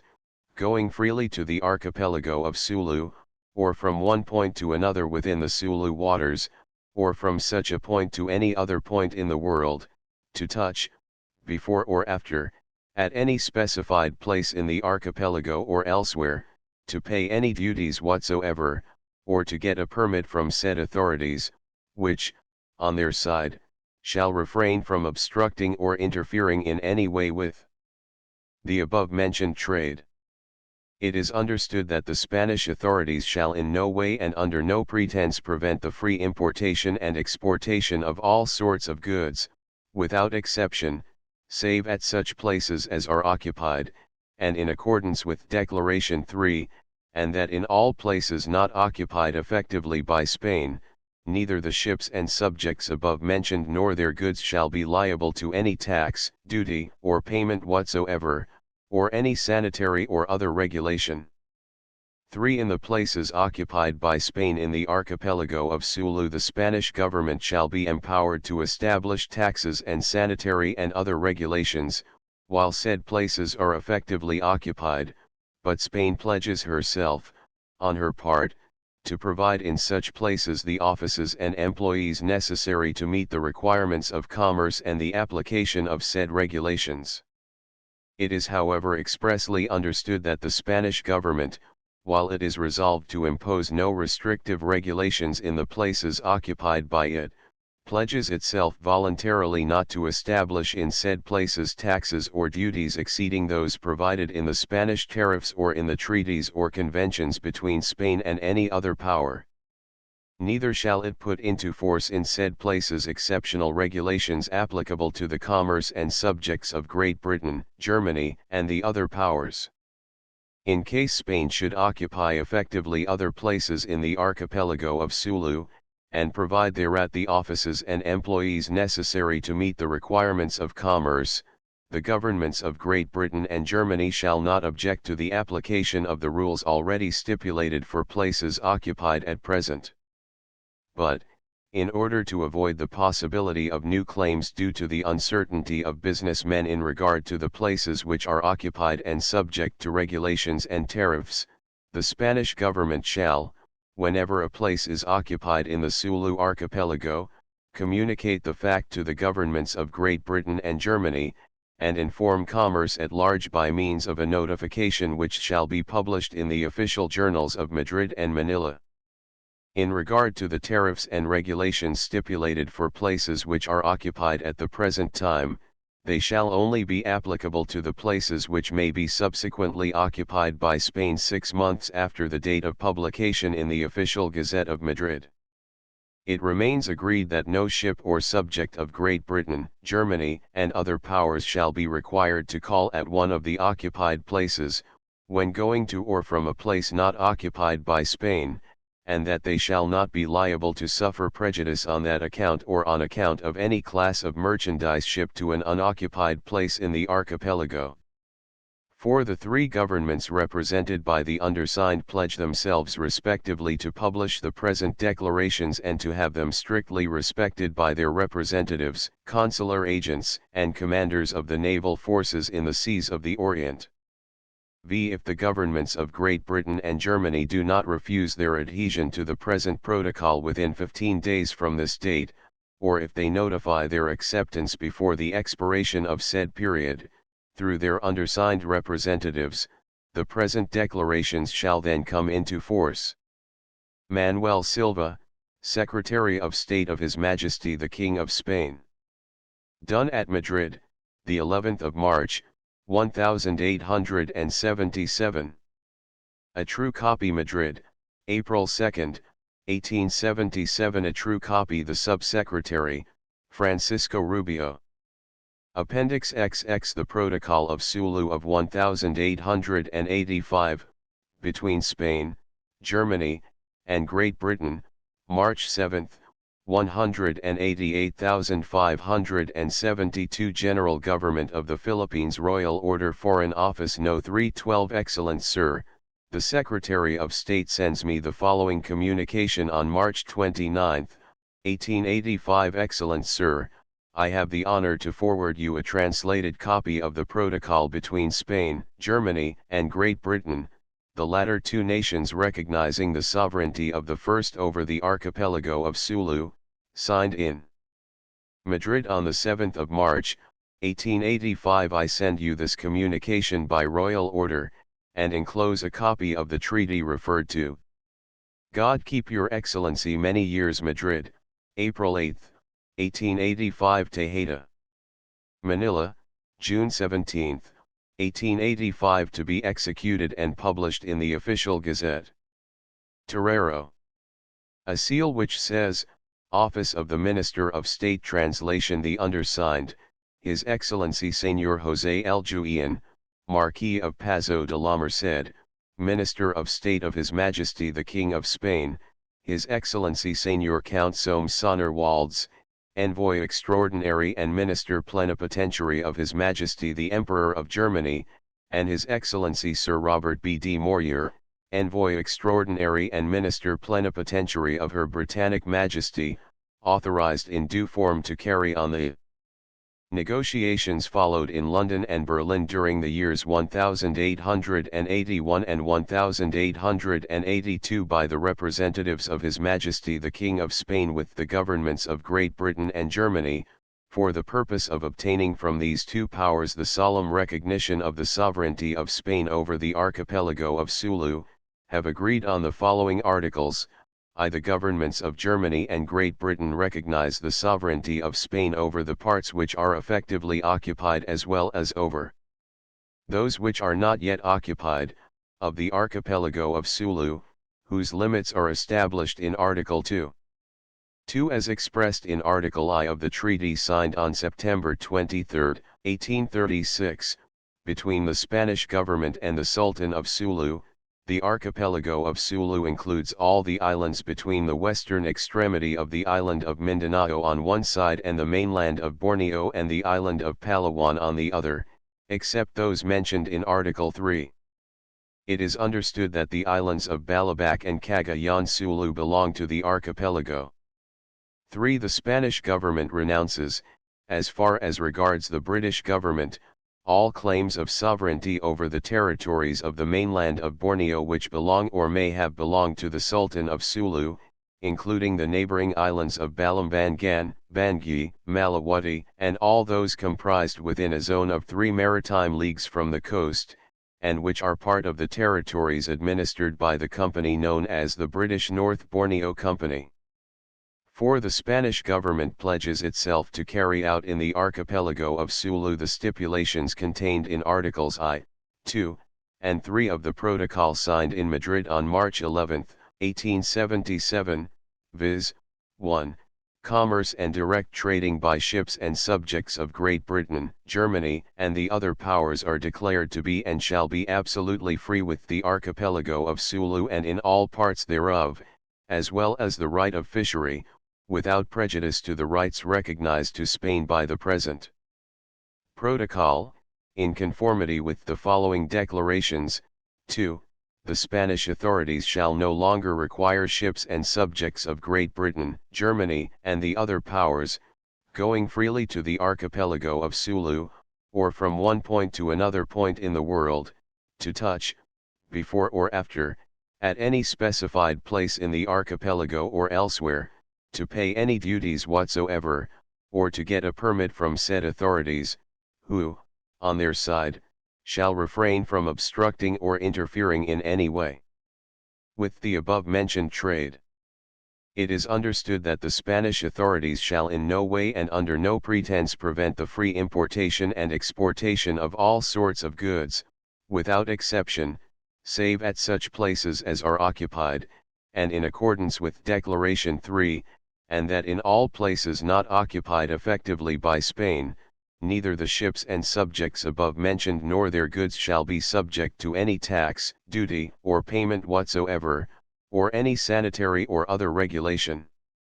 3. In the places occupied by Spain in the archipelago of Sulu, the Spanish government shall be empowered to establish taxes and sanitary and other regulations, while said places are effectively occupied, but Spain pledges herself, on her part, to provide in such places the offices and employees necessary to meet the requirements of commerce and the application of said regulations. It is however expressly understood that the Spanish government, which is resolved to impose no restrictive regulations in the places occupied by it, pledges itself voluntarily not to establish in said places taxes or duties exceeding those provided in the Spanish tariffs or in the treaties or conventions between Spain and any other power. Neither shall it put into force in said places exceptional regulations applicable to the commerce and subjects of Great Britain, Germany, and the other powers. In case Spain should occupy effectively other places in the archipelago of Sulu, and provide thereat the offices and employees necessary to meet the requirements of commerce, the governments of Great Britain and Germany shall not object to the application of the rules already stipulated for places occupied at present.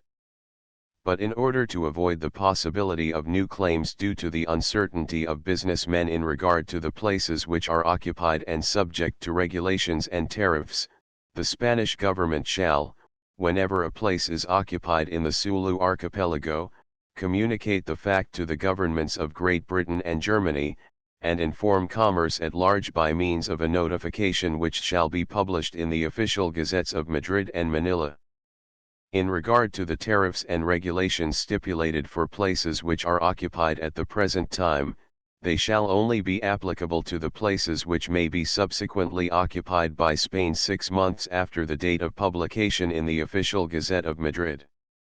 It remains agreed that no ship or subject of Great Britain, Germany, and the other powers shall be required to call at one of the occupied places, when going to or coming from a place not occupied by Spain, and that they shall not be liable to suffer prejudice on that account or on account of any class of merchandise addressed to an unoccupied place in the archipelago. The government of Her Britannic Majesty pledges itself to see that there is entire freedom of commerce and navigation, without distinction of flags, in the territory of North Borneo administered by the British North Borneo Company. If the governments of Great Britain and Germany do not refuse their adhesion to the present protocol within 15 days from this date, or if they notify their acceptance before the expiration of said period, through their undersigned representatives, the present declarations shall then come into force. Done at Madrid the 7th of March, 1885. Seal, signed, J. L. Julian. Seal, signed, C. Soames. Seal, signed, R.B.D. Moyer. Appendix XXI Decree of the General Government in regard to payment of tribute by Sulus, March 1, 189,473. Office of the Governor-General of the Philippines, Manila, March 1, 1894. In view of the obligation incurred by the Sultan of Sulu by virtue of which the Moros of all the Sulu archipelago have to pay from the 1st day of January of next year, 1 real each, as a tribute of vassalage, and since it is necessary to organize the service in a regular manner and in harmony with the customs of the races living there, I decree the following. 1. The Sultan of Sulu shall direct at once all the datas and chiefs of the Moro Rancheria 74 to make up lists of the names of the inhabitants composing each aggregation, giving therein, besides the names, the status of each individual.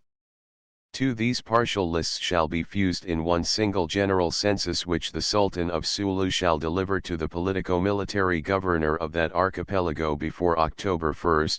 of the current year.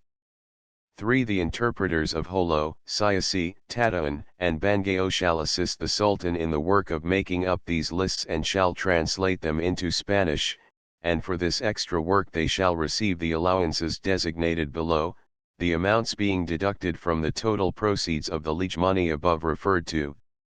Allowances to the interpreter of Jolo 20 Cuban pesos per month. To the junior linguist of Jolo 6 Cuban pesos due. To the interpreter of Siasi 8 Cuban pesos due. To the interpreter of Tataon 8 Cuban pesos due. To the interpreter of Bangayo 8 Cuban pesos due. 4. As soon as the lists are completed and have been examined by the politico-military governor of Sulu, certified copies shall be sent to this office. 5. The collection of the tribute shall be made by means of certain special cedulas, which in due time will be furnished to the Sultan for distribution, who will collect the amounts paid in and deliver them over in specie at the office of the politico-military governor of Sulu. 6. The total proceeds from the said tribute, after deducting the amount of the allowances to the interpreters, shall be devoted for the present to the development of the establishments of Holo, and especially to the construction of roads. To be communicated. Blanco. Appendix XXII Royal Communication relative to the rights of foreigners on the pearl fisheries of Sulu 75 Manila, December 25, 1895. His High Excellency the Minister of Colonial Affairs. Excellent Sir, in compliance with the Royal Order communicated under date of the 23rd of October last, I have the honor to send to Your Excellency a copy of the previous record of investigations transmitted by the Office of this General Government, together with the report of the Office of the Secretary, the remittance of which Your Excellency requests. The inquiry formulated by the politico-military governor of Sulu, arising out of a resolution of the Fishery Board of the Naval Station relative to the order prohibiting foreign subjects from engaging in the pearl fisheries in the waters of the Sulu archipelago, did not call for a speedy resolution nor a close study, it being sufficient to bring the matter to the knowledge of Your Excellency without entering deeply into the question involved, in order not to prejudice the resolution of the same. Leaving to the supreme judgment of His Majesty's government the entire appreciation of its reach and consequences, as the only authority acquainted with the demands of our international relations and the influence thereon of a decision in regard to a matter of such recognized importance as is that of the interpretation to be given to Declaration I of the Sulu Protocol of May 11 of 1877, contained in Article 4 of the Protocol between Spain, Germany, and Great Britain, signed in Madrid on March 7, 1885. Hence the brevity of the data contained in the communications above referred to, and even the forbearance of this office from expressing a concrete opinion, in any case, not called for, in regard to a question as vital as it is complex. But circumstances, which are always superior to every will and every calculation, now make prompt action necessary, and not only forbid any delay, but impose upon this general government the duty of emitting an opinion which shall complement the data furnished by the office of the Secretary of the same, which data were less extensive and explicit than they would certainly have been had not a respect for the free initiative of the supreme government acted as a restraining influence. The incident arising out of the presence in the city of Holo of the British subject Mr. H. W. Dalton, from Sandakan, awaiting the arrival of a fleet of boats of light tonnage belonging to the English concern, the Pearling and Trading Co. Limited, 76 of which he is the representative for the purpose of using the same in the mother of pearl shell fishery, which fact I communicated to Your Excellency by cablegram on the 3rd of the current month, makes more urgent the sovereign decision in regard to the concrete point as to whether foreign subjects are allowed to engage in the pearl fishery in the archipelago of Sulu. In the judgment of this office, which has, on various occasions, inspired only by a regard for the best interests of the nation, expressed the opinion that the Sulu Protocol is too prejudicial to the said interests to permit of the points of doubtful interpretation in the same being interpreted liberally, the point in regard to the right of fishery which foreigners lay claim to exercise freely in waters under the jurisdiction of our sovereignty, is not a doubtful one at all, but is entirely contrary to their pretensions. The claims are founded, according to the statements of those who agree with the views which they involve, in Declaration I of the said Protocol of 1877, reproduced in the Protocol of 1885 and in that signed in Rome in the same year, relating to the Caroline and Pelew archipelagos.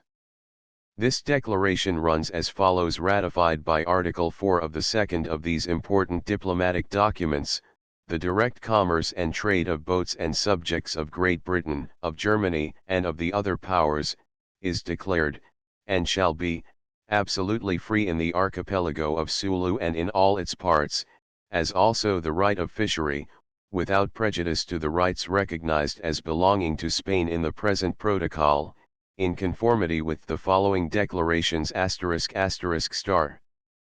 3. At points occupied by Spain in the archipelago of Sulu, the Spanish government may establish imposts, and sanitary and other regulations of whatever kind, during the effective occupation of the said points *****.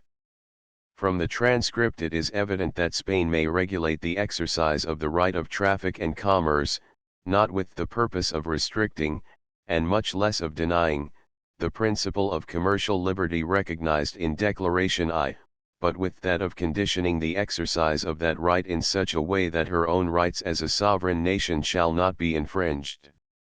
And what she may do in regard to mercantile trade, with greater reason she may and should do in everything referring to the right of fishery, a right which is declared only in general terms, and one of which the protocol does not treat except in making the affirmation of the principle itself, whereas in regard to commerce, it descends to minute details. And this could not be otherwise, for anything else would be equivalent to impairing the sovereignty of Spain, and this, in an agreement in which the sovereignty is openly recognized and proclaimed, would presuppose a contradiction so palpable and absurd that it is not worthwhile even to discuss it. Spain, as a sovereign and independent state, holds and exercises her sovereignty not only in her territories and on the coasts of the same, but in her jurisdictional waters, and can, therefore, regulate the exercise therein of any right granted to foreign subjects, and may, even, in the exercise of her sovereignty, prohibit the enjoyment of such right altogether. This is an indisputable principle of international law, though there is nothing to prevent a state from limiting the same in favor of another or other states, but it is a sine qua non condition to this that there shall be an express and clear declaration of her will on this point, and no one can reasonably affirm that Spain has made in the Sulu Protocols, neither in that of 1877, nor in that of 1885, a total or partial surrender of this right in regard to that of fishery. There is, it is true, a declaration in general terms that the fisheries are absolutely free in the archipelago of Sulu, but this absoluteness of the principle is immediately qualified by the condition that it shall be without prejudice to the rights recognized as belonging to Spain in the protocol, and it has already been pointed out that one of these rights, the principal one and that which contains all the others, the right of sovereignty, is proclaimed and recognized at the head of the agreement. Outside this declaration in general terms, there will not be found in all the protocol a provision or regulation referring to the exercise of the right of fishery, and much less a concrete and express declaration on the part of Spain that she will permit the exercise thereof freely on her coasts and in her territorial waters. To permit of this a concrete, clear, and definite declaration would be necessary, such as is to be found in the Morocco Treaty, signed on November 30, 1861, Article 57 of which establishes qualifiedly that Spanish subjects shall have a right to fish along the coasts of the Moroccan Empire, and even so, in Article 60 of the same treaty, it is stipulated that, in order to facilitate the coral fishery, in which the Spaniards engage on the coast of Morocco, fishers shall pay the sum of 150 Spanish dollars for each coral fishing boat, and that through the representative of Spain they shall request permission from the Minister of Foreign Affairs of His Majesty the Sultan, who shall issue the necessary authorization. From which it may be seen that even in the case of declarations in regard to the right of fishery which are concrete, clear, and definite, there is needed, for the free exercise of the same, something more than a declaration in general terms, such as is that contained in the Sulu Protocol of 1877. Furthermore, it is always customary in international agreements which refer to fishery rights to lay down regulations and provisions which shall regulate the exercise of such rights, as is proved by a multitude of agreements, among which are, that already cited of Morocco, that of February 18, 1886, between Spain and France regarding the fishery and navigation of the Bidaso, in which the right of oyster fishing is restricted, its absolute prohibition being made possible, as also that of 1889. Ratifying the preceding one, the Portuguese Convention of March 27 of 1893 and the Coast Police and Fishery Regulations, as well as that of August 22 of 1894, in regard to the fisheries in the waters of the Algarbes, etc., all of which is well known by the illustrious government of His Majesty, and attention is called to it here only in support of the opinion maintained, namely, that the right to authorize, condition, restrict, and even prohibit the engagement in fishery on its coast and in its jurisdictional waters is inherent in the sovereignty of an independent state, and if it has this right in regard to fisheries in general, with greater reason must it preserve and exercise the same in regard to oyster fisheries, by reason of the changes which may be produced in the sea bed, and even for the purpose of preserving the breeding grounds of the precious pearl shell mollusk, the Avicula margaritifera, the banks being the property of the nation, and like all its territory, inalienable and non-prescriptible, both so that they shall not be exhausted and that their exploitation may be reserved for the national industry. From the preceding, written with less detail than would have been the case had the pressure of time permitted, it may easily be inferred that, in the opinion of this general government, Spain, in spite of Declaration I of the Sulu Protocol, perhaps it would be more correct to say, by virtue of that very declaration, the terms of which really determine the meaning of Declaration 3 and Article I of the treaty, preserves intact her right as a sovereign nation to restrict, condition, and even prohibit engagement in the oyster fishery on her coasts and in her jurisdictional waters, without further limitations than those which she may deem expedient to self-impose. Admitting her rights as a sovereign state, there arises a question of a political nature, which the circumstances above indicated convert into a problem demanding an early resolution. To what extent should Spain exercise this right?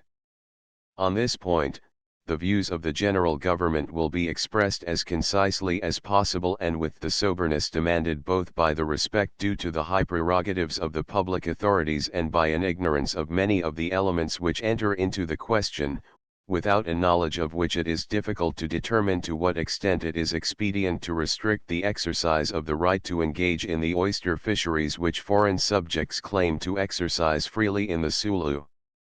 archipelago, a pretension which this general government regards as entirely opposed to the rights of Spain and her moral and material interests in the Far East. Our prestige with the Malay races here, our moral influence over these semi-civilized Mohammedan people, who recognize no right or supremacy but that of might, demand that Spain, as a colonizing nation, shall maintain the integrity of her sovereignty and shall not seem to be subjugated to the will of other powers, as would appear if, in her territories and on her coasts, with the knowledge and permission of her authorities and of her warships, and without even heeding them, foreigners should perform acts which, like that of engaging in the mother-of-pearl fishery, being contrary to our material interests, cannot be carried out without paying tribute to the Moro sultans and chieftains themselves. There is no doubt that the need for preserving cordial relations with Germany and England and for maintaining the most perfect understanding between the European powers in anticipation of some concerted action in regard to the empires of China and of Japan, which will render necessary in the future the expansive policy of the latter towards the south, as well as the hegemony claimed by the latter in the Orient, counsel a circumspect international policy and a moderate exercise of our sovereign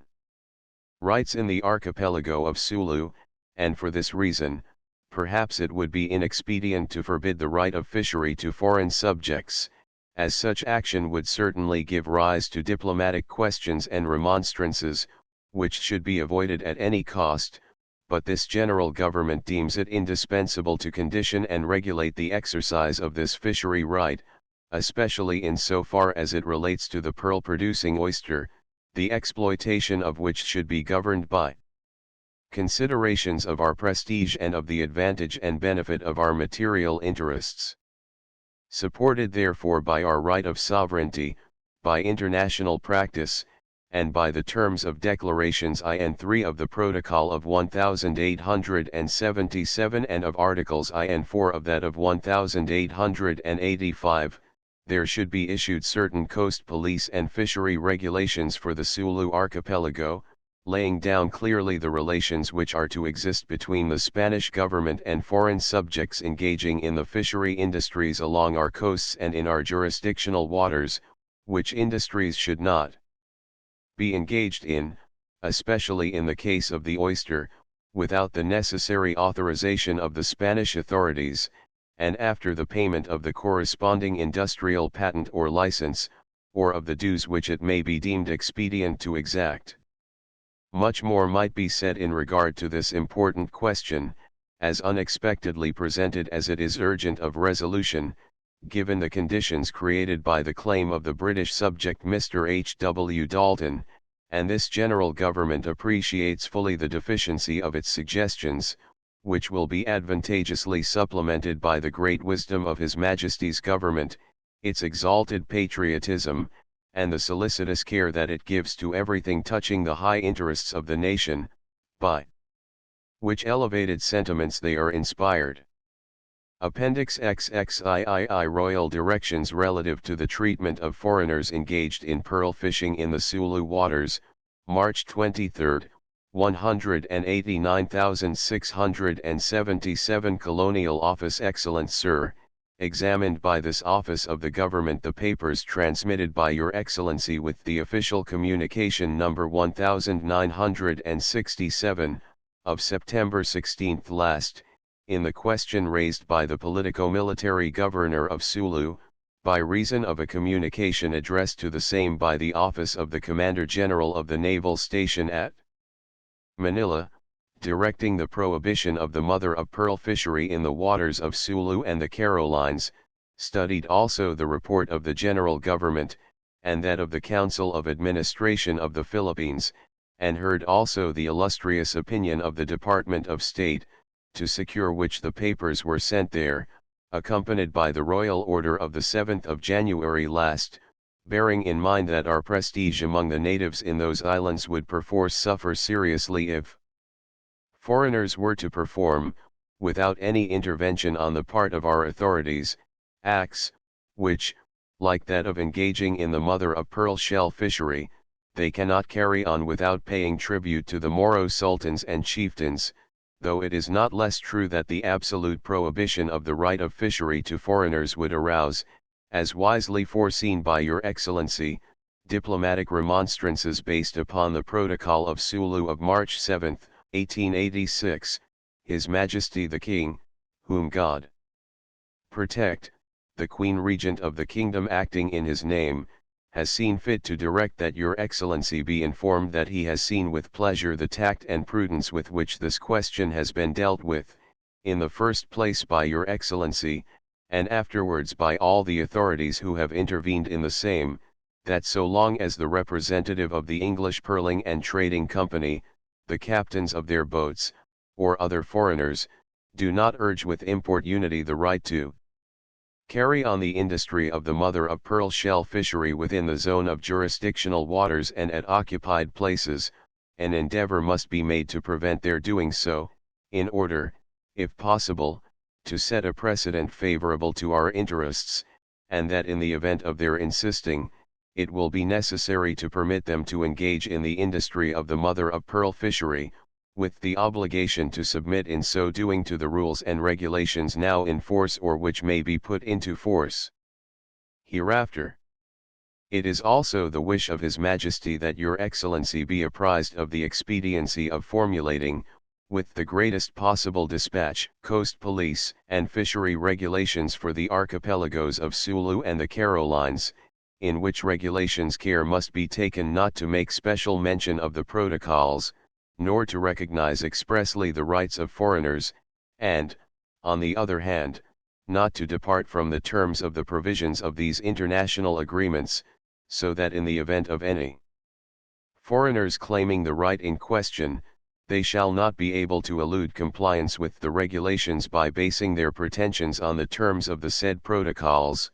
for all of which your Excellency will place yourself in harmony with the competent authorities whose duty it is to take cognizance of this matter, submitting afterwards for the approbation of this office drafts of the Coast Police and Fishery Regulations above referred to.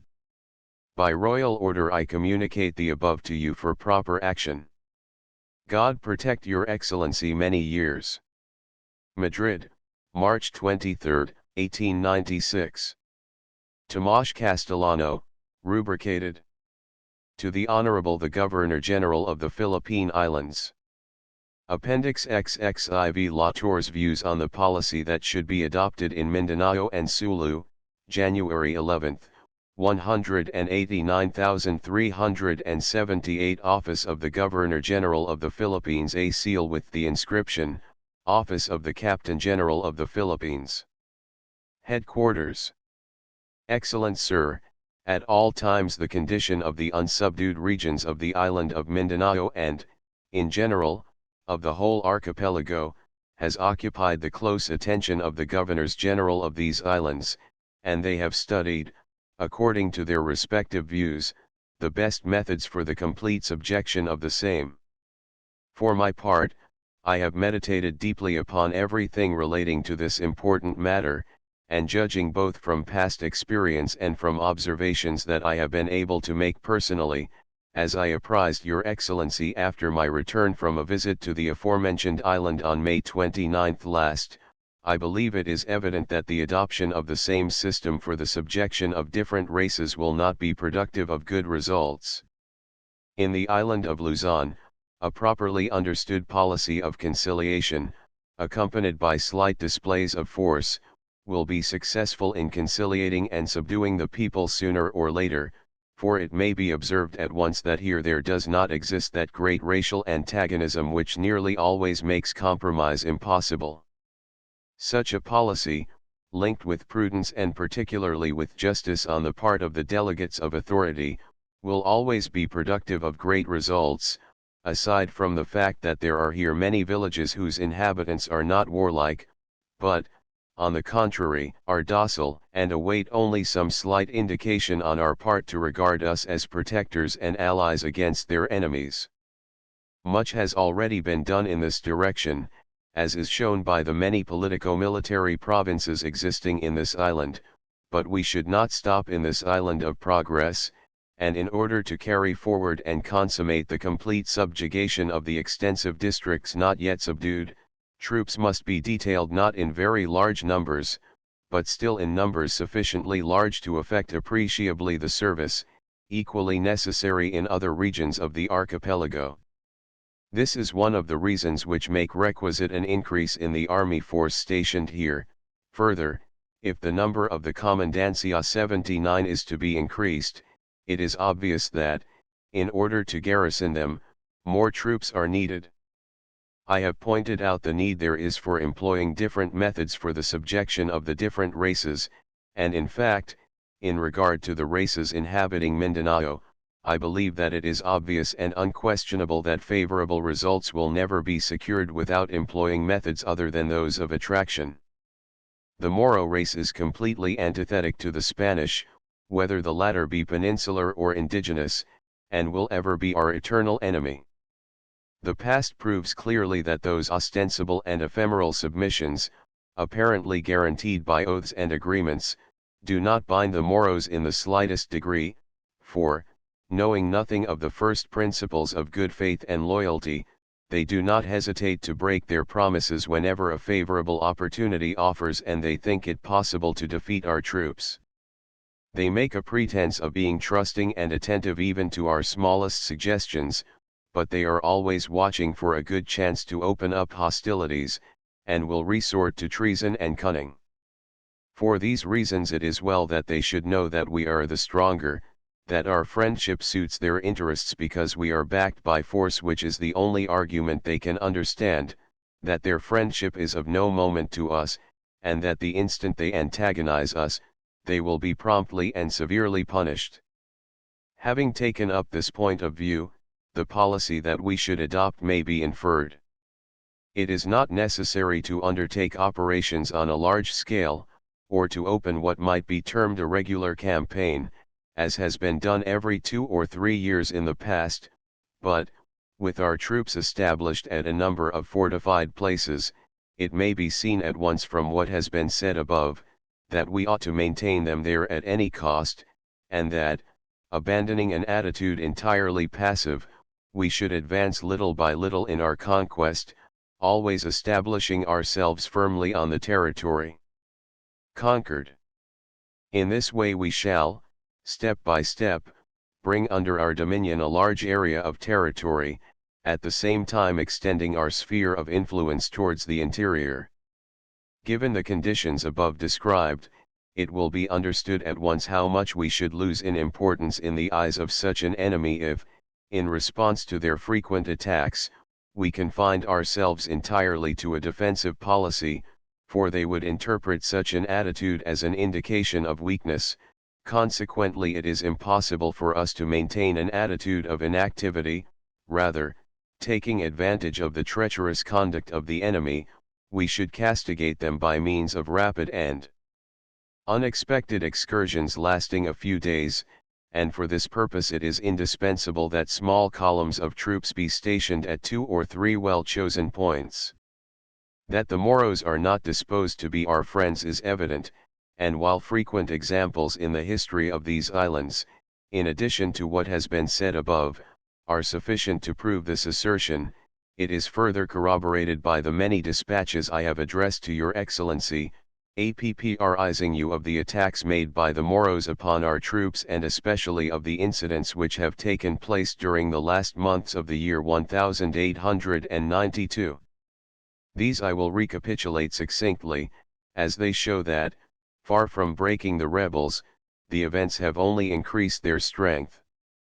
On the morning of October 28, while a reconnaissance was being made at the post of Barras, the detachment making the same was attacked by some 50 or 60 Moros, who were awaiting them in ambush. The latter were, however, repulsed, and our troops being reinforced by a detachment from the fort, the enemy fled, leaving 5 dead on the field, besides 2 spears, 3 krises, 3 camp elan, and 2 daggers, the losses on our side being 1 dead and 5 wounded. On the morning of November 9, again at the time of making a reconnaissance, at the post of Malabang, our men were attacked by some 60 Moros, who, being repulsed, fled, leaving 6 dead on the field, 3 others dying later, according to reports received, besides 4 camp elan, 3 krises, 1 tabas, 1 lance, and 4 daggers, the losses of our side being 1 soldier killed and 6 wounded. These 2 posts being afterwards visited by the military commander of Illana Bay and the politico-military governor of Mindanao, by reason of reports having been received that some 1,000 Moros had banded together for the purpose of attacking these 2 places, they informed me that excellent discipline prevailed among the troops of the said garrisons, and that the Moros must have beaten a retreat, since they had not been seen in that country. On my part I have directed that the greatest possible vigilance, care, and watchfulness be exercised at all the posts, never losing sight of the fact that they are always in the presence of the enemy, as is proved by the frequency with which they have been attacked. I have ordered, further, that, when making reconnaissances or upon any other occasion when it is necessary to separate a detachment from the main body, the greatest number of soldiers that the circumstances permit be employed, so as to prevent a surprise or ambuscade, which aside from the direct loss that it entails, might have the effect of demoralizing the troops, and so of increasing the boldness and temerity of the enemy. I have given special instructions, too, that the officers display in the field the greatest possible energy, so as to keep up the spirits and confidence of the men. In the northern portion of Mindanao, between Iligan and Mumunan, the Moros have also been active in making attacks, and although beaten in every case, thanks to the good discipline prevailing among the men and the judgment shown by the officers, who inspire the former with confidence and afford them a good example at all times, they still hope to have better luck in their future raids, as is proved by the dispatches received from the politico-military commander of Mumunan. These dispatches show that our soldiers no longer fear the Moro race, nor even the Juramentados, and that our men always await the attack of the enemy with great calmness and bravery, as is shown by the accounts of the frequent ambuscades laid and surprises attempted by the Moros. Already at the beginning of 1892 the attitude of the sultans and datus in the neighborhood of Mumunan was so questionable that Captain Abad, then commander of the fort there, having attempted to go up the river Agus, accompanied by only one officer and 4 men, thus in the guise of absolute peace, Datu Allah, of Balud, who is now our friend, stopped him when he approached his territory, telling him that although he wished to live at peace with us, he could not allow him to advance further, nor any part of our troops to do so. In spite of this, 2 months after this incident, General Castillo, following closely my instructions, and taking advantage of the circumstance foreseen by me that upon his arrival at Mumunan he was visited by the neighboring datus and sultans, including the Sultan of Pantar, he announced to the latter, acting under instructions from me, his intention of returning the friendly visit. Leaving Mumunan early, in spite of a continuous heavy rainstorm, he reached Pantar at about 11 in the morning without making any stop, accompanied by Allah and another Datu, and while he was holding an affectionate interview with the Sultan of Pantar and the troops were resting, the captain of engineers, Navarro, made a clandestine inspection of the ground and took a rough sketch of the best site for the future fort, close to a bridge that can be built across the river Agus, with a turret or rough defensive fortification on the opposite bank. This done, General Castillo returned that same afternoon to Mumunan, which he reached before night, without having fired a shot, in spite of the predictions of the datus that he might easily meet with resistance on the road. Later, all the datus living in the region lying between Pantar and Iligan reiterated to me, personally, in May last, at Mumunan, and later to the military commander, their protestations of adhesion to Spain. Afterwards there came the visit that a goodly number of datus, among them the Datu of Pantar, made me in Manila, where they remained and were entertained during 15 days, and with the consistent approval of these, the road from Iligan to Mumunan was built, in consequence of which work the weekly attendance of Moros at the market of Iligan increased, and the Datu of Bukamar and another from Maraywai presented themselves in that place. Thither also the Datu Amapak, now an old man, promised to send his son. The concurrence of Moros at that place was further increased by the assistance that was given to a wounded Moro, until, at last, a solemn oath of allegiance was secured, being taken, in the presence of the aforementioned military commander, by a great number of datus and sultans, in accordance with their ritual. On November 8, the military commander of Mumunan, under the pretext of a wedding to which the Datu of Pantar had invited him and which he attended, made an inspection of the country in the neighborhood of the said Rancheria 80 of Pantar, lying to the south of Mumunan, and had an opportunity of seeing that, in conformity with the reports I had received, Pantar possessed advantageous conditions for the establishment there of another advance fort, the construction of which could be commenced. Upon the continuation and completion up to that point of the new road built from Iligan to Mumunan. But in spite of the good intentions of the military commander not to break into hostilities except in the last resort,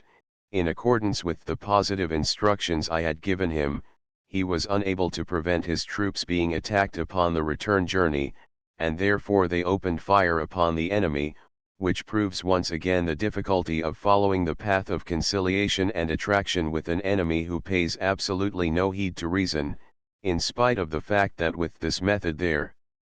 had been joined that of warning the neighboring Moros who profess to be so friendly, that the only genuine proof of adhesion to which I should give credit would be that of the moral and collective support of all of them against any act of aggression within their territory committed by Moros from other rancherias, whether in large or in small numbers. On November 25 I was informed by the same military commander that, while the convoy was transferring supplies from Mumunan to Iligan, there appeared a Juramantadu, who attempted to wound a soldier, but the latter, waiting for him with great calmness, defended himself valiantly, and the Moro was dispatched with the assistance of some other soldiers who came upon the scene. On the 10th of December I was informed that a detachment of the troops stationed at Mumunan, while on its way to the market of Iligan, was attacked by a body of 14 Juramantadus who, however, were repulsed with a loss of 2 killed, while, on our side, 1 man was lost. At Barras, also, while making the reconnaissance on December 10 there appeared a band of Moros in an attitude of hostility, but they were compelled to retire at the first volley from our troops. Nevertheless, 2 Juramantadus separated themselves from the main body and attacked an equal number of our men. The latter awaited them firmly and killed them with bayonet thrusts. Another Moro was also slain while attempting a precipitate flight.